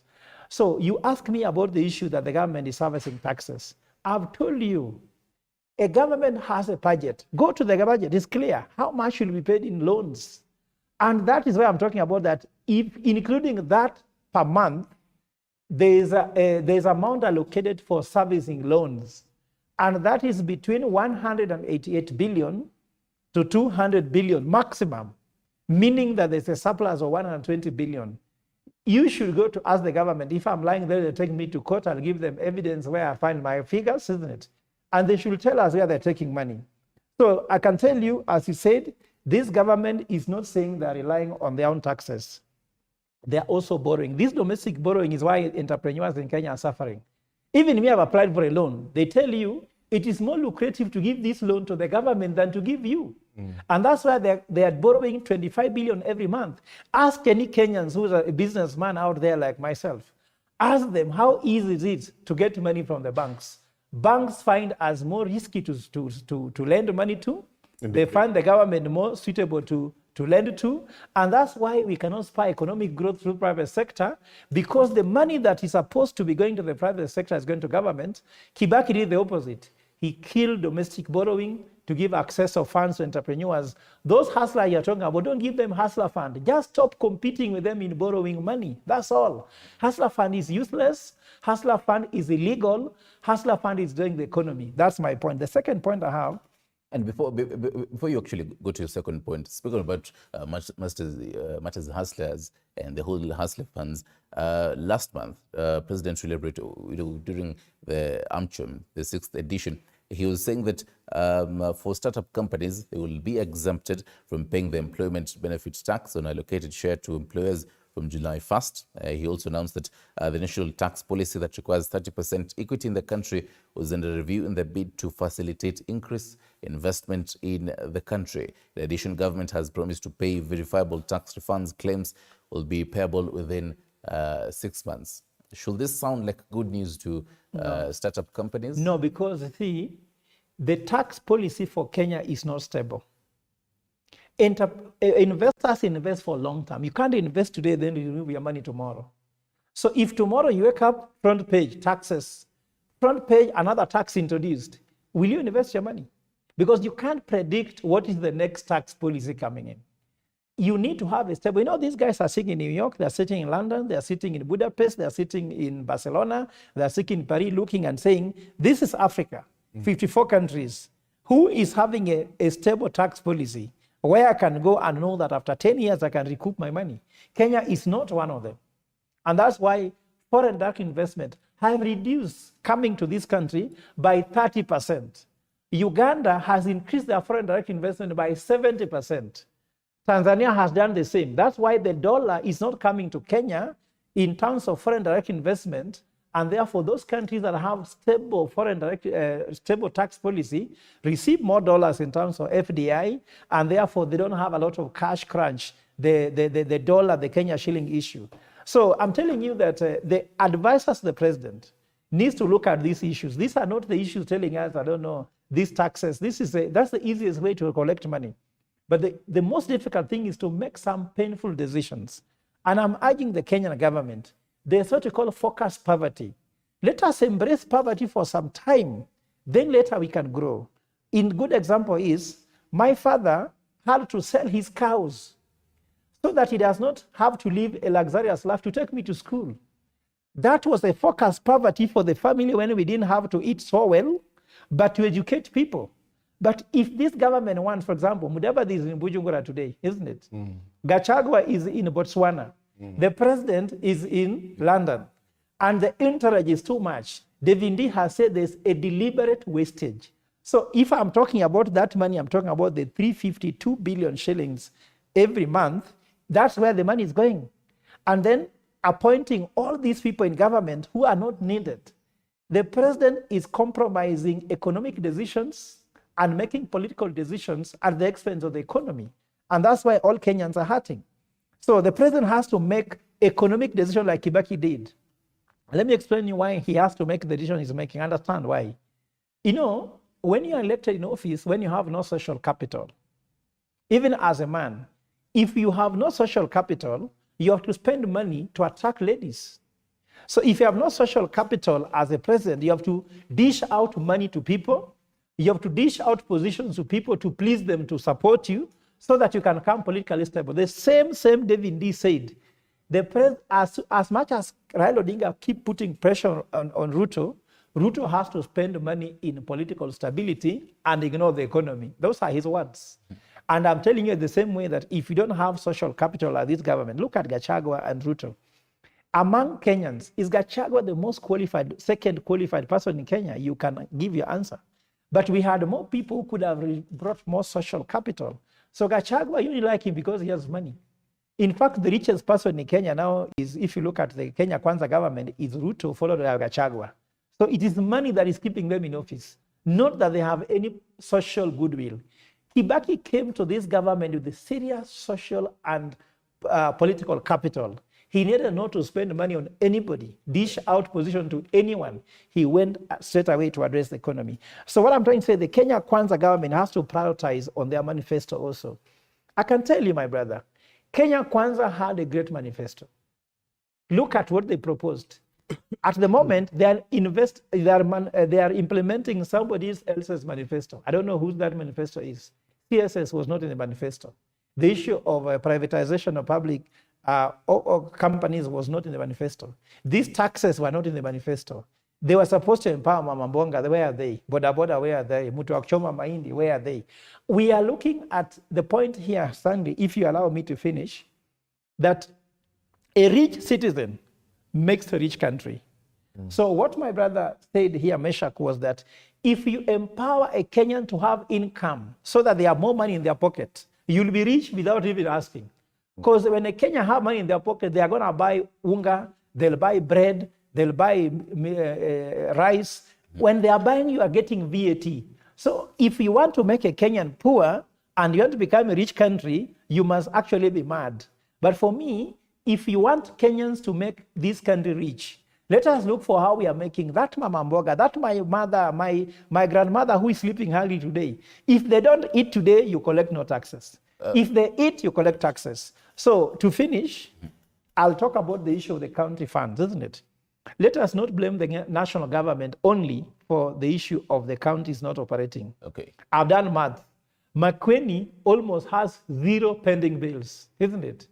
Makueni. And they are paid their salaries. Why is it that not all counties workers are complaining about salaries and others they are complaining?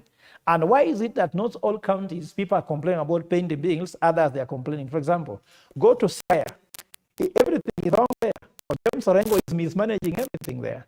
He's done a lot of audit, put money in auditors to audit what is happening. They found out that people are being paid salaries with ID numbers. Some of them are 5 ID numbers because ID number must have 7 figures. Some of them have 6 figures. Some of them have 5 figures. Some of them have 4. Others have 7. Doubling, like one person is being paid 4 times. Right. This is the problem. So if some people are not getting salaries, others are getting 4 times salaries. Only their IDs are being swapped in terms of the number of figures in it and the rest. So I'm trying to tell you that the conversation in Kenya is getting Kenya not getting any conversation. First and foremost, talking too much about Raila versus Ruto is making us blind our minds from looking at what's happening in the county, in the ward, in the constituency. Right. And those guys are very happy when the news is about Raila, Ruto, Raila, Ruto, Raila, Ruto, Shakahola, Raila, Ruto, Shakahola. We want to ask questions about what's happening on the ground as well. Let me to engage Kamau on this. What's the impact of the increasing taxes on foreign investors, really? Stanley, I'm not going to dwell much on the tax because my brother have dwelled on it so much that he has put into details of the government spending and what they receive and what they do with the taxes. All the conversation that is going, and we are agreeing on some few or many things here, is that there is a disorder in this country in terms of management of the money, collection of taxes, and what they are proposing. You cannot see a clear order on what is going to happen when your money is taken, when they would say they are going to build for you houses so that you can be crippled to have no money. And I remember the words of J.M. Kariuki, who said about a few millionaires or billionaires in the expenses of many Kenyans. Right now, we are looking at about 60 or so billionaires in the next 5 years in expense of maybe 57 million Kenyans. Why do I say that? This government has not established a very clear communication, a basic communication into what they're doing with what they're having. My brother here has touched on what Kibaki did. Kibaki didn't want to please anyone because he knew if I put money in Wanjiko, these things will go on as proposed, and Kenyans will get advantage or will take advantage of the measures put. And most of us, people of our generation, we got something in our pocket, whether you're employed or in business, during Kibaki's time. And it advanced as some of us started doing business, and that is what is sustaining us now. This government understands when there is a disorder and blaming it on a certain stone that is not bringing out water, and they are hitting it and it's not bringing water, they know that majority of Kenyans are going to look at that stone and blame it on it. But what are they doing? This is what my brother has detailed about the trips that they are taking every day. So what is the point? Kenya is collecting taxes. That is the bottom line. Kenya has money. But the smoke screen that we are seeing here is miscommunication to the general public. And when they miscommunicate the general public, the public is made to blame Shakahola. The public is made to blame Uhuru. The public is made to blame this government, which does not have money. The money was taken away by those people so they can do whatever they're doing. Any trip that is taken out of this country, it is money that goes to people's pocket, and in a way it comes back to this country. What they want to do is that they want to manage people politically in the expense of giving them basic needs. So when we talk about taxes today, Kenyans need to squarely look at the things that matters. We need to put pressure into this government, whether you are in Kenya Kwanza, whether you are in Azimio, and say, I cannot take my child to school because now school has opened today. Parents don't have money. Even the civil servants who are employed by the civil government are just complaining today.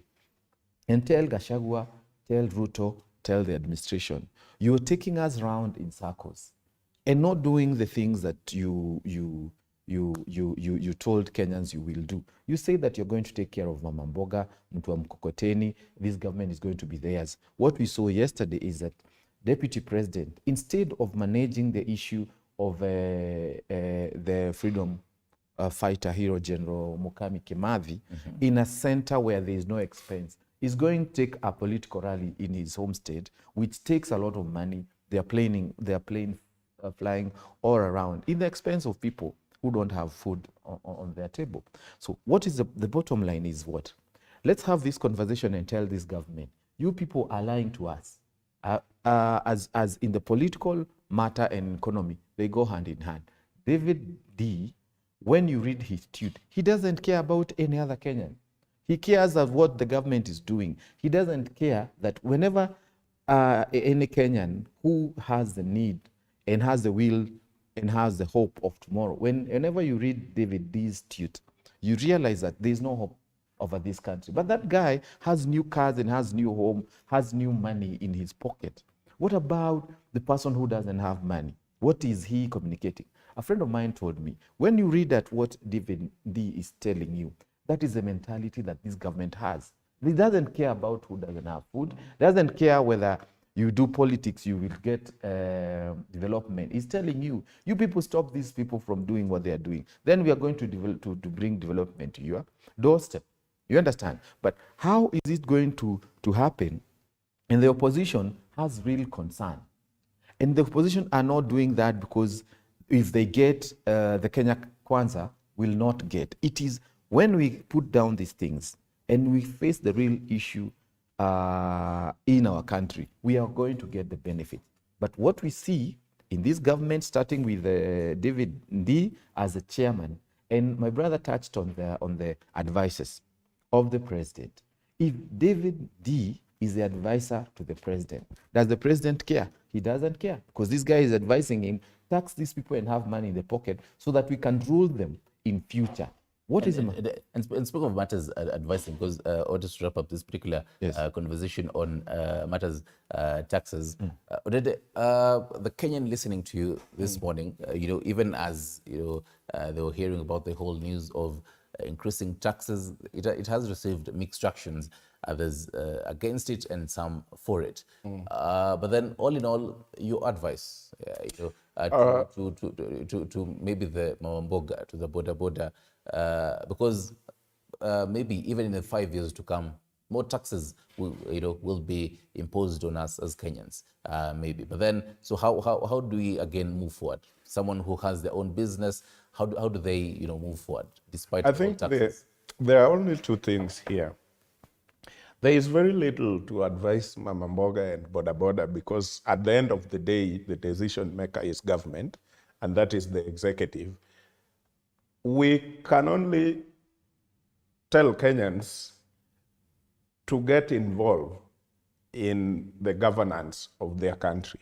The problem with Kenyans, and sometimes it happens a lot with the middle class, quote unquote, the middle class who thinks politics is useless, they are not supposed to get involved. Maybe you're working for a blue chip company and you can tell your trajectory is going up, and so you don't want to get involved in the politics of your country. Then you end up probably with a governor who does not understand how to run that county, when the people who understands very well refuse to get involved in politics. Then the common man had only two choices, either this or that, and they ended up with one, which is equally bad.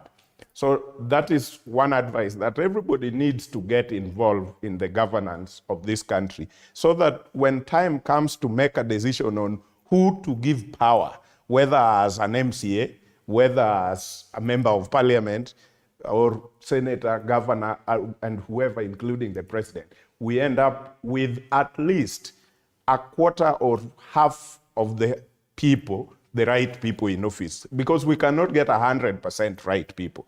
But at least when we get a half of this number, the right people in power, we will see change. Why do I say that? I was a full-grown man when Kibaki came into power, and I saw the team Kibaki joined government with, and they were focused on changing the operations of this government and empowering the people. This is what Kibaki did, according to me, and it worked. The border sector was actually introduced by Kibaki, and it employed so many young people out there who cared to do something to generate money into their pocket. So like Prof said earlier, when people had money, you didn't have to do anything much. The taxes were just coming by itself, because after their border earnings, they were to take their children to schools, they were to buy uniforms, they were to buy sugar, they were to buy milk every morning, and then government were to just get the VAT from those purchases, and government had money. Also, there is this fallacy. Just a minute. To cut you short, last year I had a conversation with Jem Karuki, who was, the head of Matters KRA some time back during, Kibaki's reign, and he spoke largely on matters, the independency of KRA. KRA had the freedom to work freely, as you also into right now, KRA right now and back then. Do you feel like as I go into that's my last point. But what the other thing, Kibaki, there is this fallacy, Prof, that people say that when government wants to cut spending, they start by flowery things like We will not have flowers in government offices. We will not have tea. We have cut off all that. And then they go ahead and say, even meetings, government will be meeting Kenya School of Government or government premises. These meetings will be happening in the boardroom, that will cut off spending. Do you know that's the biggest fallacy Kenyans have been treated into, matters economy? I'm not an economist, but I don't have to be one to understand that when government hires these premises, they pay. And when they pay, the owner of this pays the workers, and the workers go out there to buy sugar and do their daily things, and economy has money. So when you say we will not, because government is the major business partner for everyone, both corporate and individuals. So when government says they do not want chai in the office, then the supplier of that milk, the farmer out there who supplies that milk, do not have a market anymore. When government says they do not want flowers in the office because they are cutting off spending, then the supplier of those flowers do not have money anymore. So they are rendered jobless. How do they now pay tax so that government may have money? Zero. When you say we will not go to any other premise, these hotels, we will use Kenya School of Government and boardrooms. Now the people who are running those things, didn't they have employees, those who are sweeping, those who are cooking, those who are managing, all are now jobless. And then you still want the same people who you have rendered jobless to pay taxes and end up in your coffers and say government now has money. That is what Kibaki disabused, because during Moi, whenever he was told by IMF and everywhere to cut the spending, those are the things they were doing. Then Kibaki says, take the money to the people. Let people have money. Let their businesses earn from government. And when they earn, they actually pay all their employees. And at the end of the day, government collects that taxes, you like it or not. So right now, we will be told how government do their meetings at Kenya School of Government. But again, in Bujumbura, they can go a whole team with a chartered plane. In London, they can fly a whole team with a chartered plane. As a common man, I would ask, what would I have missed if William Ruto didn't go to London for the coronation of the king? How would I have missed as a Kenyan so much that my president didn't go there? Americans have president, and their president have never attended any of those coronations since the beginning. The history says that. How have Americans missed so big on matters economy or politically because their presidents have not attended such things? So I think the advice should actually go to our parliament more than anything else. Our parliament should stop being annex of every government that is coming into power. We were told that we spent a lot of money on subsidies. And so the first thing that this government did was to undo everything the other government. But now the people expected that if you saved us from spending 20 billion every month on subsidy, on either fuel or maize or whatever, we expected to see a lot happening. Then they ran around and told us, we know we are not doing subsidy on consumption. We are now doing subsidy on production. And so we have brought the fertilizer for wananchi. In a few months' time, we should expect bumper harvest and everything. Do you know that is another fat lie that the government has told? On the flip side, the IMF, I think it was the last report recently, loaded and exuded confidence in the government's. Let me finish this. Just to quote, so before we actually take a short break in the next 2 minutes, and so according to IMF Managing Director Kristalina Georgieva, she lauded Kenya's decision to prioritize investment in agriculture and micro and small enterprises that offer quick turnaround. Let me just mean anything on that point. IMF will tell you anything. I'm not saying because I am against them, but I think IMF was not created for Africa in the first place. IMF is for the global West. For the global South, there is nothing for IMF that supports the global South to grow. After all, IMF has been there for how many years? And which country can we point in the global south today that this country has worked with IMF conditions and has grown massively? Nothing. So for me and where I stand, put the IMF aside, let's have our own conversation. On the fertilizer, I am wondering, I might not be the best economist, but I'm wondering, in agriculture, don't we have different soils that yield differently? So when you tell me there is a fertilizer we brought from Morocco or wherever it was brought from Russia, and then you want to spread this fertilizer all over. You want the soil in Lamu is not the same soil in Migori, and the soil in Kwale might not be the same soil in Turkana. How is this fertilizer made that every soil, it matches every soil? I do not understand that. Somebody should school me because I'm not the best in agriculture. Right. But I know if it was to yield anything, then our agriculturalists would have told us this soil in Muranga requires this type of fertilizer, and so it will yield. But we have one fertilizer which has been thrown to everyone everywhere. I am not expecting a bumper harvest. Hold that particular thought. I definitely know, Prof, you really want to chime in on the IMF exuding confidence in Kenya. I want us to take a short break. We'll be right back to finish up on the tax, the whole furor on these particular matters, taxes, and discuss other pertinent issues on the state of the nation.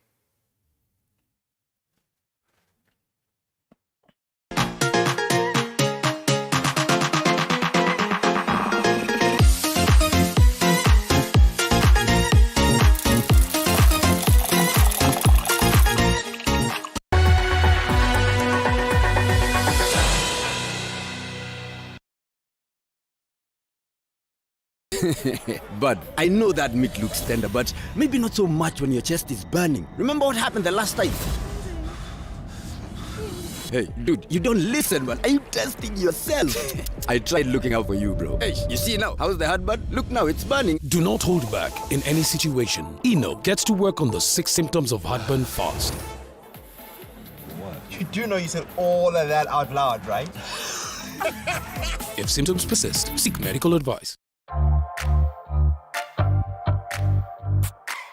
Hello and welcome to yet another edition of Beyond the Limit. We have not even scratched the surface when it comes to knowledge about disability.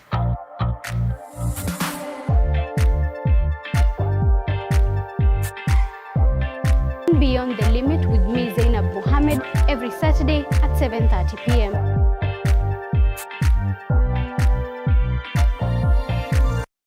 Are you owed money but don't even know it? Let Unclaimed Financial Assets Authority help you. Our expert team can help you locate any unclaimed assets such as bank accounts, stocks, and even inheritances that you may have forgotten about or even knew existed. Our service is fast, easy. We work tirelessly to ensure that you get every penny owed to you. Don't let your hard-earned money go to waste. Contact Unclaimed Financial Assets Authority today and let us help you claim what's rightfully yours. We are located at Passes Center, 2nd floor, Slip Road off Waiyaki Way, Westlands, Nairobi. Call us on 020-402-3000 or 0706-866984 or 0736-559152. Or you could email us info@ufaa.go.ke. Unclaimed Financial Assets Authority.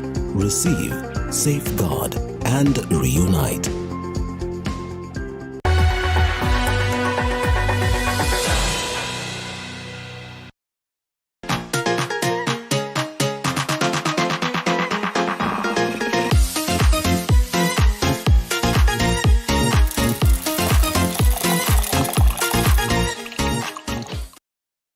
At 3 minutes past 8 a.m., you're definitely watching Morning Cafe. Keep talking to us on our social media platforms. Below your screens, number 2047 is our SMS number. I'll be definitely taking a look at them as we proceed. Prof, I want us to wrap up this particular conversation before we get into other matters of the state of the nation. The same question I had asked him, IMF, hailing Kenya on its economic recovery program. What does that mean for Kenya? and he speaks largely, saying that IMF was built, created for the global West. So again, now for Africa, do we have, our own systems that, understand, us, and when systems that if they actually hail us as Kenya, we actually say that indeed this really, they do understand this. Yeah, first of all, you have to understand something very simple, and me, I'm an economist, so I'll give you numbers there. What is the portfolio of IMF in terms of loan book? What portfolio sits in Africa or Global South? And what portfolio sits in the West? A mere 8% sits in the West. If IMF is an attractive way to help economies turn around, why didn't Greece, Portugal, Spain, and the other countries which are in the pigs, Italy, borrow from IMF? Why did the European Central Bank, the one to service them? European Central Bank is better, let's say, a borrower, because it helps to turn around an economy. For us here, IMF came to rip us off. And that's the fact. In fact, when you talk about IMF loading Kenya, let me tell you what, debt is not bad. And some numbers here, debt to GDP in Kenya is 75%, isn't it? To the US is 275%. Japan is 370-something%. So debt is not bad.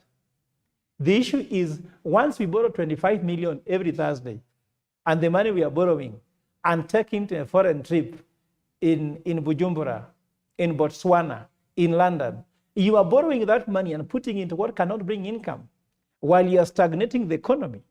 So the issue is that US have borrowed their money in dollars and they pay in dollars. For us, we borrow in dollars and we have to earn in Kenyan shillings and then pay in dollars. So we are actually badly off. Why don't IMF borrow us this money in Kenyan shillings? I'm trying to tell you, these things were created to kill us as an economy. In fact, I agree with you. There's no single country in Global South that IMF has turned around by borrowing. Yeah. It was created for Africans because they knew we have high appetite for what? For capital. In fact, it's called resource dependency theory. We over-depend on them, then they control us. Like now, even to change the fuel prices, you have to consult IMF. Because once someone has given you money, he's a shareholder. So IMF, in spite of those who voted for Kenya Kwanza government, is also a shareholder. Those who have a say on how we spend our money. So that's the challenge we're having here. And in fact, if you tell me what that's what Kibaki said, I don't want to rely on borrowing. I want to rely on taxation, and taxes will work. So Kenya should ask another question is your taxes working for you? If your taxes are not working for you, are you happy to pay? Let me see by a raise of hand those in this panel. Those who are happy paying taxes, yet taxes are being used in other ways you don't have an idea of. So that's for me is the first thing. Then secondly, let me go to David Nd's advice. And even as you respond to that on our Facebook page, Munjiku, I think it is a particular comment that you were making, and he says Kenya cannot exist by self-isolation. It must work with other countries of the world. That is true, but every country must work on their national interest. What is Kenyan's interest? IMF is fathered by some people are selling their Kenyan interest. Uganda decided to ensure that they create domestic policies to attract foreign direct investment. Ours, we are not doing it. Yet we are talking about the dollar, the Kenya shillings. Remember, the Kenya shillings are depreciated against the dollar much more than it has happened in, for the depreciation for Kenya shillings, for Tanzania shillings has been 0.0017%. Okay. For us here, we are depreciated by something like 0.4%. Can you imagine 0.0017 in Tanzania? In Uganda, is 0.0023 in Uganda. For us, we are doing 0.4% depreciation, meaning that our problems are internally inflicted. It's not a systemic problem. If the dollar was appreciating against all the currencies, we should see an equivalent depreciation of other currencies against the dollar across the board, meaning that our policies were worse. Now, let me go back again to compare. Before the election, the Kenya shillings was appreciating against the dollar, while the other currencies like the Tanzanian shillings, the Uganda shillings, the Rwandan franc were depreciating. Now they are the ones who are depreciating less, while for us we are depreciating more, which means it is our policies here in the international global economy that is affecting us. And let me tell you what, there's something I want to tell you here because it's very clear. On the issue of David D, don't worry about how he does not care about us. David D has reached what he wanted. David D, when he finished his PhD in Oxford, he came here to advise who? Jaramogi Oginga Odinga. He wanted to be in government. Jaramogi didn't make it. He advised Raila, and Raila didn't make it. He advised Ruto, Ruto has made it. He has reached his dream. So don't think that he's caring about you. He has actually fulfilled his dreams. And I also want to touch on the issue on the KRA thing. I'm just going quickly. KRA should be left to be given the target, and then KRA should be proposing us to collect more taxes. Let us tax this, tax that. If the government is the one saying everything to KRA, then the independence of KRA is lost, and therefore they cannot be efficient. And then another thing is, I can tell you that why we're having challenges, the president is appointing what is called campaign management team for 2027. So you see how he has changed all parastatals with the like-minded people, the Kenya Kwanza thinking people. KRA, the chairman of KRA himself had challenges with taxes, paying of taxes. And the CEO of KRA, the same people. Someone who has been known not to pay taxes chairs KRA. He sent the message to all the tax collectors in KRA that we don't care about collecting taxes. Because you can't appoint someone who does not pay taxes to chair KRA because you are telling Kenyans you don't want that. So I'm trying to tell you, I'm just trying to tell you that even there's a lot of victimization in this government. If you tend to tell people what you need to do, you seem to suffer. Like you see, let me tell you, this is very personal again. You know, I've been fired from Statmo, isn't it? I've had people talking excuses by saying, I've been fired because of my political commentaries. So if Statmo can fire someone because of them saying what is true, which I can give evidence, then why are we having influence of a government inside an institution? So what I'm trying to say is all these policies Kenya Kwanza is making is in preparation for 2027. So let's not be told they are turning around the economy. So you'll wait for forever. You cannot wait for forever because for forever will never come. Gentlemen, let's change matters of the state of the nation. Kamau, I believe you have been following up on what has been transpiring in Shakahola village in Kilifi County, and you know, our correspondents have been there, reporters have been there, and prepared, pardon me, a whole what has been happening, and speaks largely on the religious extremist practices that are in the country. I want to pick your mind on what the government should be doing really. We did see, President William Ruto appointing, task forces to actually look into this. So how best should these particular task forces be doing this particular mandate? On the issue of the Shakahola and what the government is doing or has been doing or what it tends to do in the appointment of the this tribunal, you said, or the task force to look into this matter. I think the government is just trying to cover up what they know, because they've had this network of preachers, even frequenting State House, and they are friends with the current administration. When you remember when I was talking about this current constitution, this majority of they are calling themselves prayer warriors who frequent and they have been mandated to go to the State House. Even this his name is Mackenzie. Pastor Mackenzie, yes. Mackenzie has been in State House. I can't talk much about Ezekiel because Ezekiel has been an open guy pastor. He has been calling people and people frequent it with. He has not called people into hidings. When was Mackenzie in State House? During the cleansing of State House. The cleansing of State House. Okay. And more to it, what this government did, or this Kenya Kwanza did, it went in a hunting spree of innocent Kenyans, telling them the prophecy of the current administration, Kenya Kwanza, that it is God-ordained administration, and they are going to rule on them. I guess if you're a Christian, yesterday you participated in a congregation or a church service. What politicians do when they go to a church, they pick up a verse that fits the congregation and they tell them what they want to hear. They don't even dwell into what particularly the Bible says. They don't even say what a king is supposed to do in terms of governance into the entire population. They only say, and give and shall be given to you good measure. Then they talk about that and they join it with the government. Professor Kindiki, the Interior Cabinet, is doing so well and saying he will leave no stone unturned. And I thought you mentioned that. Just a minute. Let me finish so that I don't lose my thought. Right. If the government is serious with what is doing in Shakahola, that should not be said that no one should enter in Shakahola. Okay. People need to have something we call open communication. Kenyans are in worry and they are worried about this religion now because you cannot enter Shakahola, but you can go to church. Okay?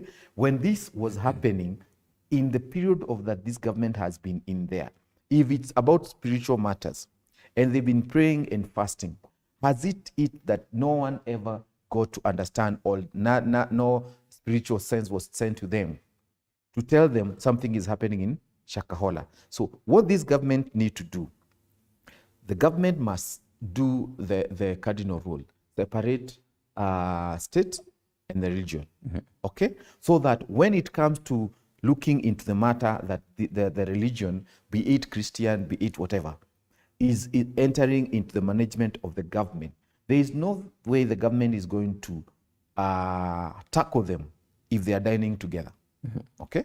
When you read the Bible, there was a guy called John the Baptist.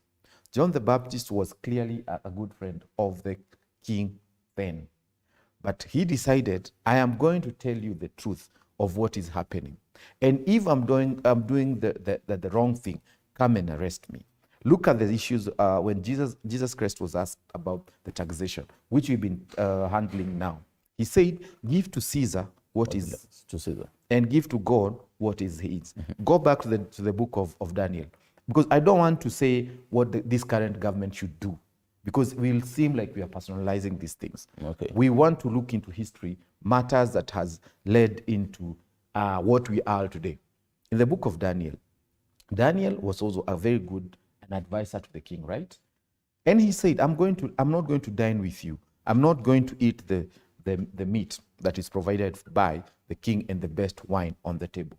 Give me just a few vegetables and I'll tell you what is happening. Right. And the truth of the matter was that Daniel was able to tell the king and to predict even today's economy as to what he had learned. So the government need to get down on the matter, stop pretending that it's doing something or appointing friends to look into the task that got this country in shambles in terms of religion. Right. That's my take on that.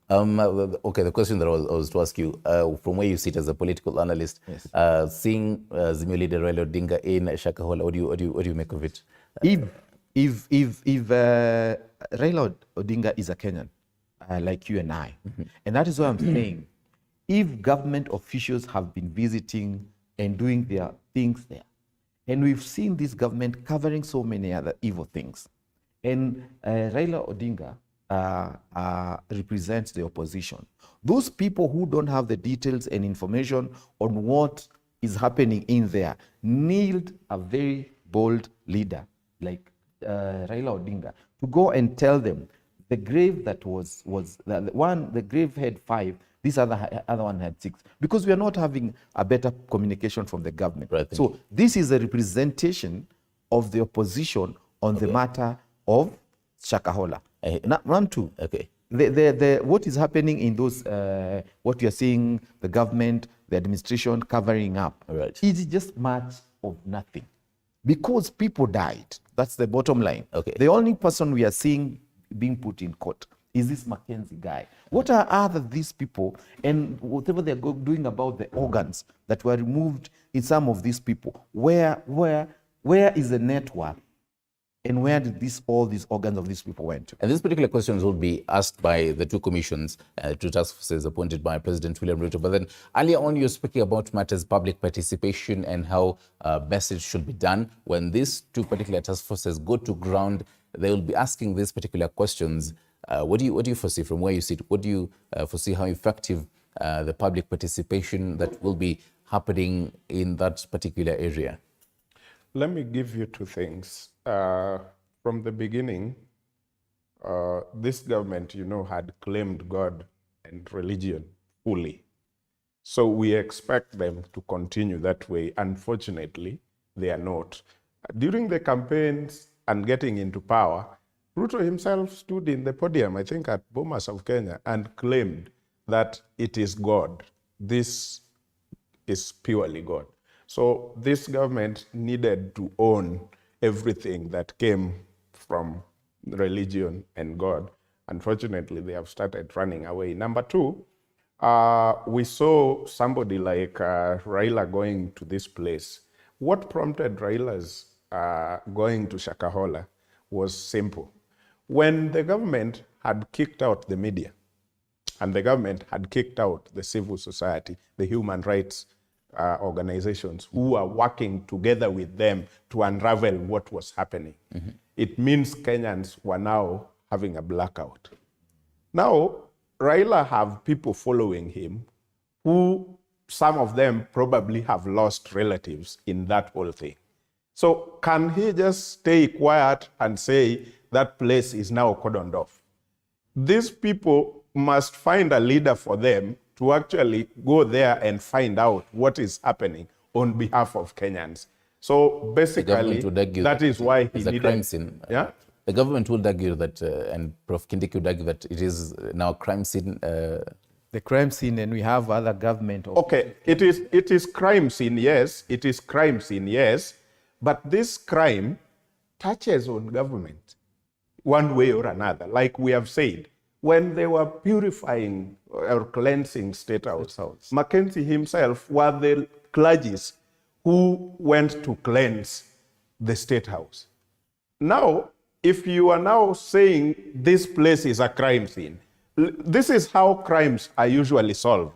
If Professor Ogola has been the person I'm walking around with here or there, seen here and there in 2-3 different occasions, if one day government finds out that I am a terrorist, like William Ruto has said, Mackenzie is a terrorist, the government, the security agencies will look for Professor Ogola and everybody who I have been seen with in different functions being friends with. They must be questioned.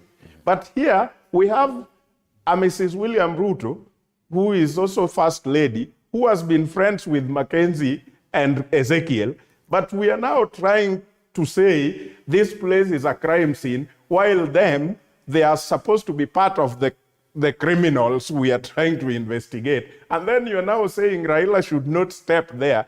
I mean, everything is just messing up. So Raila should step there to actually unravel the truth here, because we have Mrs. Rigathi, who not anybody else, but Mackenzie and I think Ezekiel himself in Kasarani, telling us this has been my spiritual mother from long ago. So when we have Ezekiel inside the cell because of the crimes that have happened here, why are we not having Mrs. Rigathi in a different cell so that we can actually get to solve this thing? Unfortunately, that's not the case. When it gets there, we start hearing things like Mackenzie had stopped preaching sijui how many years ago. Then why was he cleansing State House when he was not even a clergy anymore? There are a lot of questions that Kenyans are asking around this Shakahola thing. But one big thing, my brother, we are finding out that this country is putting a lot of budget on intelligence, which is not working. Right. And because this thing had happened for a long time, right, with no intelligence completely. So our intelligence is only being funded to check the other political side, not any other thing that endangers the life of Kenya. Right, and if we actually get your last words on this, from where you sit, I cannot take whatever you're saying, Paul Mackenzie being in State House as a fact. So I wouldn't take that as a fact before we actually do a fact check on it. You can have the last words on this. Tomorrow we're expecting the exhumation process to continue despite the whole media blackout and all. Again, still on the whole question of the two task forces that were appointed, the effectiveness so far. They have about, I think, 6 months before they actually table the report to President William Ruto. Yeah, first of all, Stanley, just to begin from the macro level, I said on this television before that Kenya Kwanza were making Raila more relevant. And in fact, as a Kenyan, forget about where I come from, but just as a Kenyan, if not Raila, what could be happening in this country? Because imagine if Raila was not a voice, because look at the pronouncement. We were with you on the Supreme Court that day. We were on television, actually on TV 47, me and Kamau. And immediately, Supreme Court upheld the election of William Ruto. Raila made a statement and said, we don't agree with the Supreme Court, but we accept. It was clear that Raila Odinga was ready to move on. But now, why did Raila Odinga come? He found out that now this government, there were so many things which happened. Look at the things which are coming. Maybe I privatize this, maybe I don't know this, fire that person, hire that person, Shakahola. So then the government realizes that now Raila Odinga must come back and help this country. And me, I'm telling Raila Odinga to retire. You don't know what you're talking about. Because without Raila Odinga helped us to see certain things about Moi government that could have been hidden forever. Right. And at the same time, this government looked like Moi too. Also, it needs somebody of the caliber of sacrifice Raila Odinga to highlight them. So he could stay in opposition, but I want him to be active. So that's why I'm talking about that. Raila Odinga relevance in that place was important. Now, I go and touch on what is the key on the judicial commission.